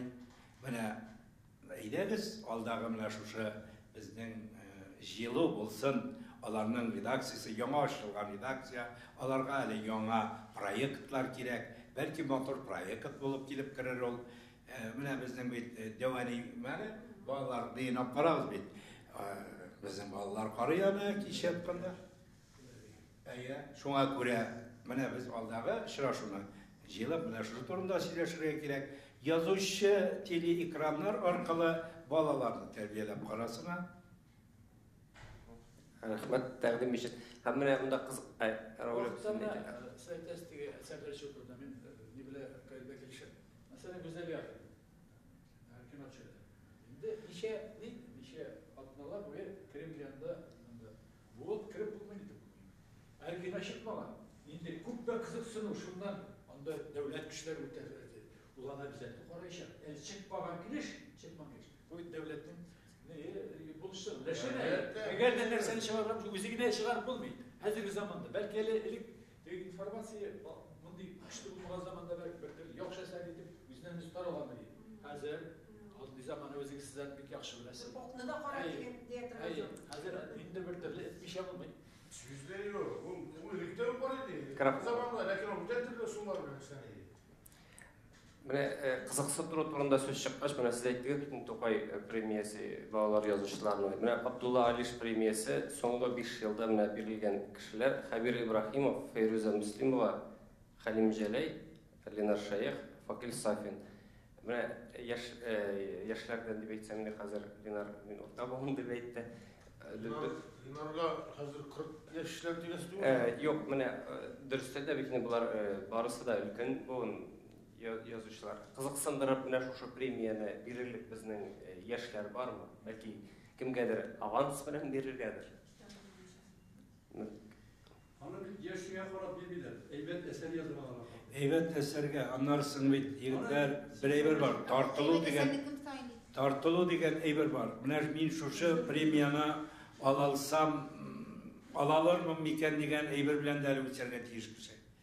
Менә мин иманым камил дип әйтәм, күпчелек шарапта менә мин күзәтәм, күп еллар мин язучылар оешмасында эшлим, замнар булдым, памнар булдым дигәндәй карап торам. Менә Тукай бүләге алганнан соң язучыларның күбесе бик күпләре сүлпәнә иде. Аламна планканы югары планканы. Әйбит, андай хәлләр булды. Шушы Тукай бүләгеннән соң күп кешеләр сүрелүчеләр дә булды. Һәр вакытта стимул дигән әйбер була ул. Дөресен әйткәндә. Андай бүләген ортай биткәсен бирәләр. Шуңа күрә дә әйме. Тәкъдим итәләр икән, ул карала инде, ул бирелә инде. Равилда бездә бу мисал берәрдә кенә, ике генә. Дөрестлек бар бит сүземдә. Бар. Мине бу мәсьәлә бөтенләй кызыксындырмый. Алда син аңлай. Менә без балаларны шулай кызыксындыруга килсәк, һаман шул Курчак театры турында әйтсәк, инде менә бу конкурска ике генә эшне килеп керүе шушы конкурсның ул теге югары бәяләнмәү белән бәйлеме? Менә Рафис абый, сез ничек уйлыйсыз? Менә сез әйттегез, ул конкурсның теге нигезләмәсендә язганнар 7 әсәр килмәсә, ул конкурс булмады дип саныйбыз язганнар. 7 әсәр килмәгәчтән Bizdə ciddi yazışı var mı? Rus dilində də ol, ümumən sanala. Tatarçası 2 yox. Rus dilində çox tikirgən. Demək, Rus dilində yazıcılarga ol qızıq, premiya bulamı yoxmu, onlarga qızıq, çox tikirgən. Həm Tatarstandan gına da түгел. Bizim Tatar yazıcılarına qızıq түгел bu ne işin? Bu qacaq, bu Ruslar, qacaq. Андай негізләмәгә андай чик буяра ярамый. Берәү кирсен, берәү катнашсын. Анда бит Біреу булырга мөмкин, бірегейлі жазылған булырга мөмкин. Yok, min sorağım tege ni işin az diye bilirsiniz siz hanım. Мен мына Ошақ театрында әдәби бүлікте эшләдем еме. Шунда инде ул эшләгәндә 25 ел. Анда 25 түгел, 30 ел. Анда гомумән аның спецификасы бар. Ошақ театрының. Ул гади театр гына түгел. Менә Туфан абыйның балалар өчен, балалар театрлары өчен дип мына авылы Акбайны язды инде ул. Аннан соң тагын берничә яте бар. Кәрлә мәктәп баласы җыйналыштырган Гафият турында кият. Менә алар берсе дә Курчак театрында куела торган әкиятләр түгел. Курчак театры аның бер әкияте куйды. Акбай һәм Бәрән дигән. Авылы Акбай дигән. Академия театры ул 6-7 нидән тора торган цикл ул, бер 6-7 пьесадан торган. Академия театры бер барысында куйды. Курчак театрында аны куярлык түгел. Аның өчен үзенең сәхнәнең үзенең ниләре бар. Менә Иркаил белә. Мин теге быел диван ел актыгында булдырдым. Иркаилнең Фәрисия роле әсәре буенча эшләгән дин. Мин 3 яшьлек малай белән бардым да.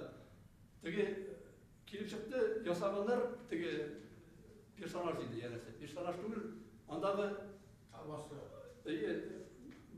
мин аны әйтә привидение, татарча сүзендә белмим. Урысча рәк дип инде. Менә ясаганнар, ләкин Иркаил аны язган вакытта рәк булыр бу дип башына да китермәгәндер иде. Алмас. Нәрсәдер менә Курчак театрының үзенең спецификасын белмәгән кеше Курчак театры өчен беркайчан да яза алмый. Язмый да, алынмый да. Безнең драматурглар арасында Гәрәй Рәхим язырга мөмкин. Ринас Харис язырга мөмкин, әйме. Менә Зөлфәт Галиев юк.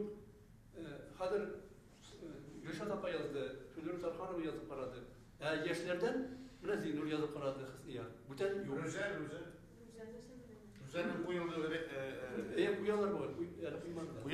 Ошақ театрына языла торган драматик сәхнә әсәрләренең аларның Рафис Корбандырыш итә, аның үзенчәлеге зур. Ни өчен дигәндә, алар өчен языла торган әсәрләргә караганда нәрсәсе белән кызык. Ягъни мәсәлән, анда шул ук вакытта аккошны очыртырга була, шул ук вакытта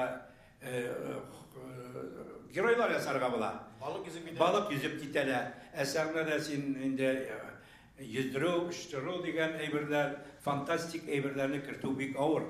Шуңа күрә дә кино сценарий язу драматик әсәргә караганда җиңелрәк. Мин һәр вакытта да сөйлим.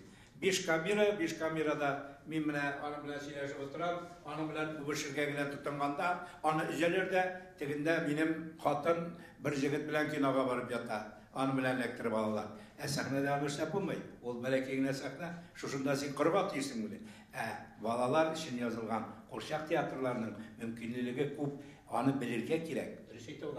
Аның психологик, аның сәхнә законнарын белергә кирәк. Мин аны анда эшли башлагач үзем дә бер хакта пьеса язып, эшне рәттән куйдылар, рәттән куйдылар. Мин аны өйрәндем. Андагы библиотека китапханасы бар. Китапханадагы бөтен дөнья Курчак театрларында куелган пьесалар. Шуларны укып, үзем карап, шулай гына кемнәргәдер мөрәҗәгать итеп карадым, күп язучыларга мөрәҗәгать итеп алдым. Балалар язучыларына. Ике күз, кешенең ике күзе. Ике күзен дә уйнатып була. Ике күзне дә сөйләштереп була. Бит мондай сәхнәдә адәм баласының ике күзен сөйләштереп булмый. Ике күздә балалар өчен эшләнгән Курчак театрында рәгатьләнеп ике дөнья итеп яшәттереп һәм бер-берсенә мәхәббәт аңлатырга була, төрлечә эшләргә була. Балалар әдәбияты дигәндә без нинди фикергә килеп тарашабыз? Менә хәзер нәкъ шул әйбер. Хәзер бит менә милли стратегия турында сүз бара. Аның проекты эскизы әзер. Һәм аңа нинди булса, һәркем үзенең тәкъдимен җиткерә ала. Сез беләсез инде аны. Менә сез ничек уйлыйсыз? Менә нинди сез тәкъдимнәр әйтер идегез конкрет? Бер тәкъдим әйтелде инде монда. Менә безнең милли стратегия ул тик торганда гына барлыкка килмәде иде. Безнең чөнки телебезгә, гомумән милләтебезгә һөҗүм бара. Сакланып калу безнең хәзер бу дөньяда яшәп калу ихтыяҗы туды безгә. Һәм шул ләкин аны халык күптән уйласа да, шушы нигә безнең хөкүмәт devlet yetekçiliği tarafından şu fikirge kilitler diye bileyim. Nihayet. Milli strateji bizim Tatarların saklanıp kaldığı için anın en birinci sırada balaların milli tuğan tilinde, üzerindeki eti erisi tilinde sileşirge tili aşılırga tiyiş. Eğer de bu tili aşılmıyorken, Rus tilinde aşılayken anın tili, o indi Tatar'dan tutsun, Mişer'den tutsun, Kreşim'den tutsun, barbar Rus. Ama ellerinde bir eser yazsan da olanı okumayacaktık, hem anlamayacaktık, hem gereksinmeyecektik. Benim şunu takdimim. Biz balalar bakçalarında bizim balalar kitapları barıp yitedir deyip uylamayayım. Çünkü benim kum jirgenim var. Balalar bakçalarında da, mekteplerde de balalar edebiyatı degende ben şu 2 yaştan başlap 7 yaşta, 8 yaşta hatırlık olarak ki bala yine şuların edebiyatı, şular için icat edilgen edebiyat eserler. Şuna göre Tatar balalar bakçalarına, umumen Tataristan'daki balalar bakçalarına böyle kitap deşiyeti çıkaramı, başka deşiyetler de çıkaramı. Balalar kitabın, ne böyle balalar bakçaları yeşildeki balalar kitabın. Buşlay bir gekilek. Buşlay bir gekilek. Buşlay bir okumalarıyla. Hatta yine bizim Tataristan'ın hükümetimizin baylığı yeterlik. Bizim baylarımız bütün dünyada barmak bilen bile sanılgan baylar arasında bizim Tataristan bayları. Şuna göre adi mümkünlüğümüz var. Ne şunu işlere gerek. Milli stratejiye eğer de biz gelecekte milletli Tatarını saklap kalır atıldı iken balalar kişkineden bile tili aşılgan çaptan balaga özümüzün tuğan tilimizde aşılsın için Tatar balalar edebiyatın, umumen Tatar edebiyatın bilsinler için bile kitapını balalar bakasında Buşlay derslerde faydalanır için Buşlay kitaplar taratılır. Buşlay taratуда bir indi fütüv etkilmeyeyim. Bunda sen aldan bir geybet onu satıp almıyorlar. Bir geybet başladın. Çınnan da eğer de bu bizim balalar bakçaları, mektepler, asimilasyon fabrikaları eken bunda biz bir işli almıyoruz. Bunda istenaga bıçak veriyor. Ben şuay mekteplerde çalışkan var bedinde çalışıp turabız. Bir mektepte mesela metalçı attım alay degen şiiri bu. Şuna minnetes kapol yazasız ballar anlamıyor, nesesini anlamıyor. Metalçı degen sözünü anlamıyor. Bunda ne degen sözde yazıra bulasın. Gümen balasın elbette kaldı yazıra gerek. Anda söz oynatırlar bula. Anda indirtigi yıllara etken mesela Bağlar Bakçası'nda 5 yaşlık, 7-8 yaşlık kişiler gelen felsefi eserler gerek mi? O kadar barı işte durgan, hem indir meğnesi bulan, söz oynatılardan durgan şiirler turunda temin edildi. Ondan sonra bana şunun bilen kirip gidip biz üzübe şuay üsttük. Başta teki Şevkat Galiyev'nin anda Şeveli turundaki inilerin kiçkine çağında. Ondan sonra varasın bütün valgada var. Ondan sonra Harry Potter'ına da kurgan mümkün. Sözde yok. 10 yaşlarda. 4 yaşta tüyüldü. Eğer meteçik degen sözünü anlamayken balayın, ol için kekil meteçik atılantıra biterenin niye? Bütün gımır yolu. İnden de biz minindi o çağında cilkenekine çığırlamayız. Onda intibey bir bizden şu bağlar bakçaları, mektepler elbette başlangıç mektep diysen bu taşlamalar indi bize üniversitet gerek. Ben yine 2 kişisinde 40 bin de bir yine sözü. Başta başlangıç mektep gerek elbette. Bir günde aldan tuğuğa üniversiteye varıp kirmeyi. Giden ezden başlamak gerek zorga varganda. Şuna göre bitirdim. Şuna göre biz eğer de şu siyaset devam etse bağlar edebiyatı da bulmayı, hem gümen edebiyatı bulmayı, hem halkta yukarı açalım. İşlik sanırım, ne diye punkut kırdık? Milli stratejiyanın diye punkut kırdık. Sizin takdiminin değil. Milli mektepler burada değil. Milli mektep bağlar bakçaları. Bu vakitte Mikrofon var. Siz de aytdınız mı? Siz de takdim kırtırıydı sıra veriyor. Mesela strateji, katı şovlagan strateji bulmuyor. İde de bir mesela nazirekler şıkkınlar. Türkiye'de de mesela Atatürk bizim yakınları jiyip, bizim halkta sunman. Bu hazır referandum şekilde strateji deyip şovlap, o hazır kubbedeki kimlerle şekillendirgeden mümkün ansı da var. Benim nerse turunda sizin böyle soyuz gene. Bizim ülken ağaylar da uylanabilir. Mesela ben demişler bir şeyde шушы жаңа ысулдагы истибетиминде үч телдә өйрәтә торган, үч телдә белем бирә торган мәктәпләр дип сөйләр бу арада. Мен аны Білім мәркәзи. Бөтенләй белеп бетермим. Менә сез ничек уйлыйсыз? Нинди нәрсәләр алар бит инде моңа зур өмет баглыйлар. Зур өмет баглыйлар. Һәм шушы истибет татар балалары, татар милли кадрлар тәрбияләп булмасын дигән ниятlə ачыламы бу әйберләр? Сезнең фикерләрегез ничек менә шушы? Нәрсә, ничә мәктәп була ул? Бер мәктәпне белгиләделәр дә. Монда 163-нче мәктәп базасында хәзер төзелеш башланган да бу айында. İsteme binalar. Press kiremi. Belki size de kızıktır. Joylu temada mektepke bir sıfat hem bolalar edebiyatın sıfatı hem şu temadan siz tizine hem mektepke yok kaldırasınız değil mi? Elbette beylenir. Lakin biz olayı uzaklaştıramıyoruz. Ben anlatırım çıkar. Bunda biz mektep temasına girsek biz bunu... İyi de onda kırmışım. Bolalar edebiyatı hemen ikileşekin. Hemmine şuşa ne diyeyim? Bolalar matbuatı yanıdan tırgızırga gerek. Yanıdan tırgızırga. Soban toynamağında doğum başka isim bilenme. Lakin bolalarının gazetesi bulurga tiyiş. Ol var mı dinde? Kümüş kongura ol şallanı kapı berek. Respublika bolalarının. 95 yıllık tarihliydi bit o. Onda mene şu siz etken nindigine şahıslar işlemedi. Kimlerine kilmedi. Uzun bir tarih. İyi, ondaki mesela min barınızda hatırlıdır. Yeşil Gençler Klubu vardı. Hasan Saryanlar, dağın kimlerinde. Mükemmel Şinler var Mükemmel Şinler mene şu hikayenin çıkıyorlar. Kısa hikaye. Üzerine sağlıklarla ortaklaşalar idi. Hem komen mene şu bağlar edebiyatı eğer bugün bizim var iken baradık mene en birinci növbette şu yeşilin içi bilen hazır zaman hem yalkın jurnallarının cimişi mene kızganış görer bu sıngı şu tatmini barka kelgenden beri ol özünün misisini mene ütene başta hem yuvalttı. Oysa belki eytirsin ne təqdim ekirdiriydi. Tatar kitabının yazmışı eybət bulsun üçün biz bugün şığalabız əli klassiklar bilen. Lakin illərdə bütdürsəkdə tatar kitaplarının, balalar kitaplarının bizəlişi bik naşar. Onun üçün bizge ressamlar kerek, dizaynerlar kerek, bizövşiler kerek.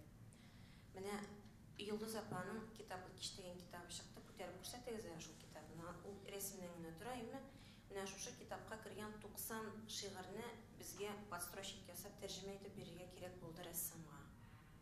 Татарча белә торган рәссамнар юк дәрәҗәсендә. Баралар, ул һаман да шул үләндә чәчәк булачак. Андый китап андый итеп ясатасыбыз килми. Урыс телле рәссамнарга аларга тәрҗемә итеп бирергә кирәк. Һәм бу татар китабының, балалар китабының иң төп әйберсе аның бизәлеше. Әтиәниләр дә бизәлешкә карый, балалар да бизәлешкә карый. Әгәр бизәлеш юк икән, ул Хакимҗан Халиков шигыре булса да, Рафис Корбан шигыре булса да, Роберт Миңнуллин шигыре булса да, Шәүкәт Галиев шигыре булса да, ул игътибардан читтәрәк калачак. Һәм икенче әйбер. Акчага кайтып кала, сүздә юк. Безнең рәссамнар ясыйлар, ул бирелгән ставкалар бар, ләкин рәссамнар үзләре юк. Татар телендә аңлый торган, иҗат итә торган рәссамнар юк дәрәҗәсендә алар. Һәм тагын бер әйбер, безгә язучылар, шагыйрьләр үзләренең кулъязмаларын китерәләр. Анда Зинур абый күрсәтте китапларына. Ул китапларның берсе безнең китабы иде. Ул калып булсын дигән. Әйе, шагыйрьләр китерәләр. Безгә гонорар. Абоймы? Абой турындагысы. Абой турындагысы түгел, өченчесе яшел тышкысы. Китерәләр, алар китерәләр менә моның хәтле калынлыктагы кулъязмалар. Әгәр андый кулъязма арасыннан без бер 20 шигырьне сайлап алабыз икән, ул безнең өчен бик зур бәхет. Андый китаплар чыгарганыбыз бар. Һәм мондый калынлыктагы китап ул безнең булачак 500 тәңкә. Менә бу китап тора 240 сум. 240 сумга бер китап алганчы, әдиян кибеткә керә, карый, ул ала 80 сумга 3 китап. 240 сум татар ата-анасы өчен ул кыйбатырак, аның кыйбатырак икәнен беләбез. Юк, 240 сум акчасы була икән, 3 ала инде ул вакытта. Бүгенге көндә иң төп әйбер ул язучылар балалар китаплары чыгарга килгән вакытта аңлап килсеннәр иде, китапның юқарак буласына әзер булып. Һәм икенче проблема рәссамнар проблемасы. Рәссамнарны табу, белмим, безнең студентлар белән дә эшләп караган бар. Аларны өйрәтергә кирәк. Улы шагыйрьләргә менә хәзер Роберт Миннуллинның китабын чыгарырга әзерләнәбез, әйме? Роберт Миннуллинның шулай ук 120 шигырен күпмедер тәрҗемә ителгән, элек чыккан әйберләр бик күп әйберсенең построчнигын ясап утырабыз, рәссамга бирер өчен шулай ук. Рәссамнар юк. Буны ничек хәл итәргә була, нинди тәкъдим итәргә була мөмкин? Ул бит инде хәтта акча түләп тә рәссамны бит инде татарча өйрәтеп булмый. Ә нишләп булмасын була? Подстрочник проблема бу. Ул вакыт, өстәмә вакыт. Мин, мәсәлән, китап редакцияләп утырыйммы, или ул шигырьне тәрҗемә итеп утырыйммы, построчник ясап. Айсылу, бәлки сәнгать мәктәпләре белән эшләргәдер, балалар шундый матур рәсемнәр ясыйлар име. Менә мин мәсәлән үземнең китабымны балалар бизәсә, шулай ук теге башы килмәс идем, я башка авторлар андый китапларда чыгарып караганнар, ләкин матур булмаганнар. Дөнья халыклары әкиятләрен, име, беренче сәнгать мәктәбендә. Bundan ниндидер теге субсидияләр режимы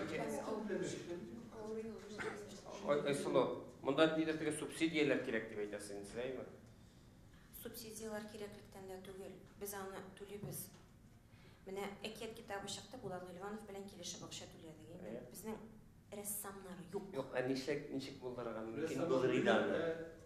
Рәссамына түлиләр, ә шагыйрьгә язучысына түләмиләр. Рәссамнарга түләнгән акча, шагыйрьгә түләгән акчадан 5 тапкырга күбрәк була, кайбер вакытта анысы да бар. Булат Гелбанов татарча белән инде. Булат Гелбанов татарча белән. Ни, арнасын бул бит көмән алганда сезнең рәссам бармы соң үзегезнең? Менә элек бар иде теге Әхмәдиевләр, Рушан Шәмсетдинов. Художество редакторы бар безнең. Беләме художество? Юк, алар үзләре рәссам иде. Һәм шул нәшриятта шул рәссам эшләгән вакытта шуның дәвре була иде. Чөнки күбе китапларга үзе ясый. Илдар Әхмәдиевләр хәтерлисез. Качы хәзердән рәхәтләнеп карыйсың. Рушан Шәмсетдинов вакыты булды. Сездә бит рәссам, баш рәссам дигән вазифа юк. Художественный редактор бар аларда. Алар шулай инде. Шул булса инде алар үзләре ясый иде, нәрсәләрдер шунда.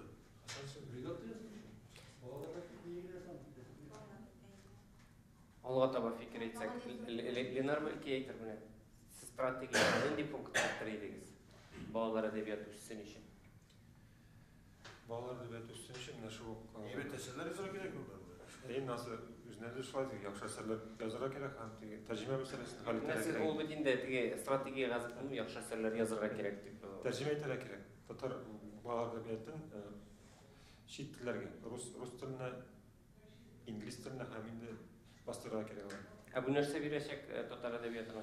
Әгәр дә теге рус телендә чыга икән, ул әлбәттә Казанда гына бастырырга тиеш, ул Мәскәүдә чыгарга тиеш, инглизчә икән инде ул Лондонда бастырырга тиеш. Менә шуны максат итеп куеп эшләргә кирәк. Бу татар балалар әдәбиятына барыбер теге татар авторларына танылу алып киләчәк. Һәм инде дөнья күләмендә инде ул чыгу әлбәттә инде ул Яңа кешеләр киләчәк дип уйлыйсыз, сез әйме? Менә менә шундый теге татарча язсам да мин танылам дип уйлаячак кеше. Стимул да булачак инде бу яшьләр өчен. Рәхмәт, Илдар. Милли стратегияга нинди пункт кертер идегез? Минем теге гомуми бер фикер генә бар аның турында. Бүген менә яңгырады ул фикер. Татар әдәбият, балалар әдәбияты ул теге тәрбияләргә тиеш. Һәм монда теге кемне тәрбияләргә тиеш дигән сорау туа. Һәм минемчә, мин күргәннән күп кенә татар әдипләре ниндер абстракт татар баласы өчен яза, теге Галиәсгар Камал әсәрләрендә булган татар баласы өчен яза. Ул теге гомер буе авылда яшәгән, бишмәт кигән шул бала инде, әйме? Һәм ул тыйнак булырга тиеш, ул анда тиңнәрен тыңларга тиеш. Хәзерге бала бит инде ул бөтенләй башка. Ул Төркия барып килгән, анда Европага, Америкага барып килгән, Кытайга барып килгән. Ул интернетны күрә. Аны һаман менә шул бер парадигмага кертү, минемчә, татар парадигмасы дип атыйм, аны тыйнак, анда дини,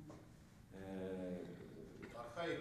ну, архаик дип мин теге оценка бирмим, но ул һаман бер үк әйбер. Һәм нишләпсең без һаман шул парадигмага кертәбез татар балаларын. Балалар аңа туры килми хәзер. Татар балалары Яңа эзләргә кирәк. Аудиторияны күз аларга кирәк. Менә сөйләшегез балалар белән. Ну, алар инде андый түгел. Андый бала үстерү инде мөмкин түгел хәзерге дөньяда. Менә шул проблема. Аны стратегия ничек формалаштыру белмим инде. Язылган әсәрләр бер төрле, балалар. Инде теге әдип күз алдында инде башка бала минемчә. Шын бала түгел, ул үз-үзенә бизәде дә менә ясап куйды, шул балага яза. Аңа менә шигырь яза, теге матур дип инде. Шигырь яза, шигырь формада Тукай кебек килде кәҗә, ондан сарык, тегесе монсы бетте. Ул бала гомерендә дә кәҗә күрмәскә. Ну, например, Шәһәр кайтып, рәсемгә салган дип әйткән бит бер шәһәр баласы сыйырга. Мұндай стратегия деген сөзсің бірінші айда юмористик тәсімір алды. Çünkü Күстин деген бір француз графы Россияға келгеш кітап жазады. Кіші кезіз тәжірибе қатырнаймын. Ошонда бір сөз бар. Россияда деген сөз өзінің мәгенесіне қапма қаршы мәгенеге ие болады. Һәм гомумән бүтән төрле мәгенене аңлата башлый сүз. Стратегия, безнең стратегия дигәч, менә бер өйдә утырган берничә кеше сөйләшеп утыралар. Менә без иртәгә барабыз, урманнар аша үтәбез анда, урман кешебез, елга буена килеп чыгабыз, күпер салабыз елгаша. Үзе битте. Ана чыгып булмый. Нинди стратегия турында бар. Шуңа күрә монда безнең балалар әдәбияты дигәндә дә ниндидер стратегия белмим инде мин. Ниндидер ният булырга тиеш әлбәттә, ниндидер план, ниндидер бер уй фикерләр. Монда яңа юллар эзләргә кирәк. Әлбәттә, менә елларның сүзен җипләп, яңа балаларның нәрсә уйлаганын, аларның тормышы белән яшәп, монда шулук элек бит инде менә шушы Әминә Бикшәндәева кебекләр балалар укытып, Зәкәт Туфаевалар бар иде. Гел балалар белән кайнашып, аралашып яшәгән менә шушы кешеләр күбрәк аларның нәрсә теләгәнен белә, нәрсә аларның ихтияҗын. Шуңа күрә менә бәлки шундыйрак укытучылардан безнең балалар әдәбиятына инде бер ришкер дип өметләнәм инде стратегик яктан. Гарри Поттер'da da ömür boyu kitaphanede işlemiş. Şurayı Менә балалар язучылар алар үзләренең әсәрләрен чыгаруда нидә булса каршылык күрәмсез. Мәсәлән, Ленар, сез күрәсезме, менә чыгара аласызмы үзегезнең әсәрегезне? Сезне көтеп торалармы әсәрләрне? Каршылык юк бу инде. Ezrek. Менә минеке мәсәлән 15 елдан бирле чыгарган юк китап. Китап нәшриятында 2 кул язмам жата. Мөмкинлек юк. Az finanslar. Finanslarını arttırmak gerek. Finanslarını arttırmak gerek. Гонорарлар дисез, әйме? Yok, gönderlerine dip etmesin. Bu bastırır şey. Kitap çıkarmış. Balalar kitabını göndererler, bu da bizimle. Kitap çıkarmasınlar. Hani diye bunu ressam götürerek gerek. Şundan tüsleri anın, tüslü kitap, balalar kitabı, tüslü kitap. Bugün bizde bu bağlar için paralı kitap kararında 4 tapkır anın kıymet. Bağlar için yazılır için fidakar olarak ya. Anneler böyle akça işleyeyim deyip anda an niye yok? Bu da bir kaktaşa değil o. Bu da neysedir kirek deyip min yüzüm ne şuraya yazdım min hatırlayayım kanar bulgadırın biraz yine diyorlar. Samatü sevgisine de sarı kelimen hazinesi. Lakin bunda nindidir bir kanarar Көмір біздің татарушылар өлкенler жинасында ақшаға yaşap болмайды. Fidakарлықтан тұра. Шуңа көресің gençler келмейді. Деген мына стратегия дегенде балалар китабын шығару үшін ақшаны финанслауды арттыру деген нәрсені кіртіге ярамайды. Шулай кіртіге керек стратегия. Бұл біздің стратегия болуға тиіс. Балалар китабы шығару үшін финанс мүмкіндіктерін арттыру. Дәулет шуны турда қайғыртырға тиіс. Сендеріңіз әлі ол стратегияның мында бір бәкілі ме? Yok. Bu bildiğin İki güne söz ettirem mümkün mü? Yok, men sözümden gene aytayım ne işin ekanın. Mında bititi o hazır degen siz aytasiz bilen nechik biz bit söyleşemiz problemani nechik hal etirge mümkün deb. Ish akşa meselesine kelip tutaşo ekan, ol hal etilirge mümkün nendedir programmalarga kirgen işraqdagina. Men şul sebeple buni aytdim. Ol agerdan da programmaga kirip ol Devlet Soveti tarafından Milliy Shura aytuvuncha qabul etilgan, uni nechikdir hal etilirge mümkün. Yaxshiroq yozuv tugul belgili, o'sha masala. Devletning boshqa өлкәләргә грантлары бар, менә шушындай бәлки берәр нәрсә кирәктер. Стратегия дегеннән безнең җитәкчелек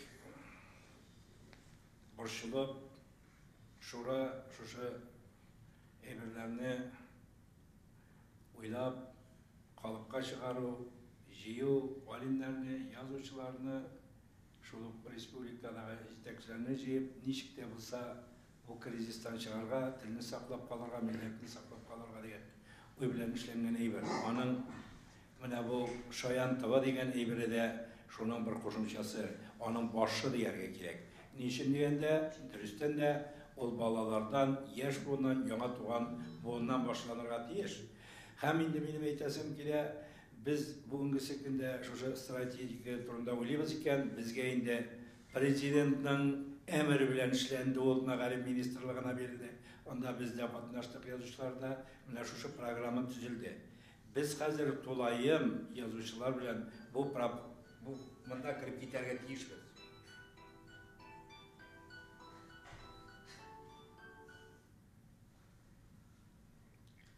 Һәм мин әйтәсем килә, менә biz bu tapşırıda dürüstümle etkende yazıcılar, balalar yazıcısı özlerinin eserleri bilen katnaşığa tiyiş kabatlap aytan.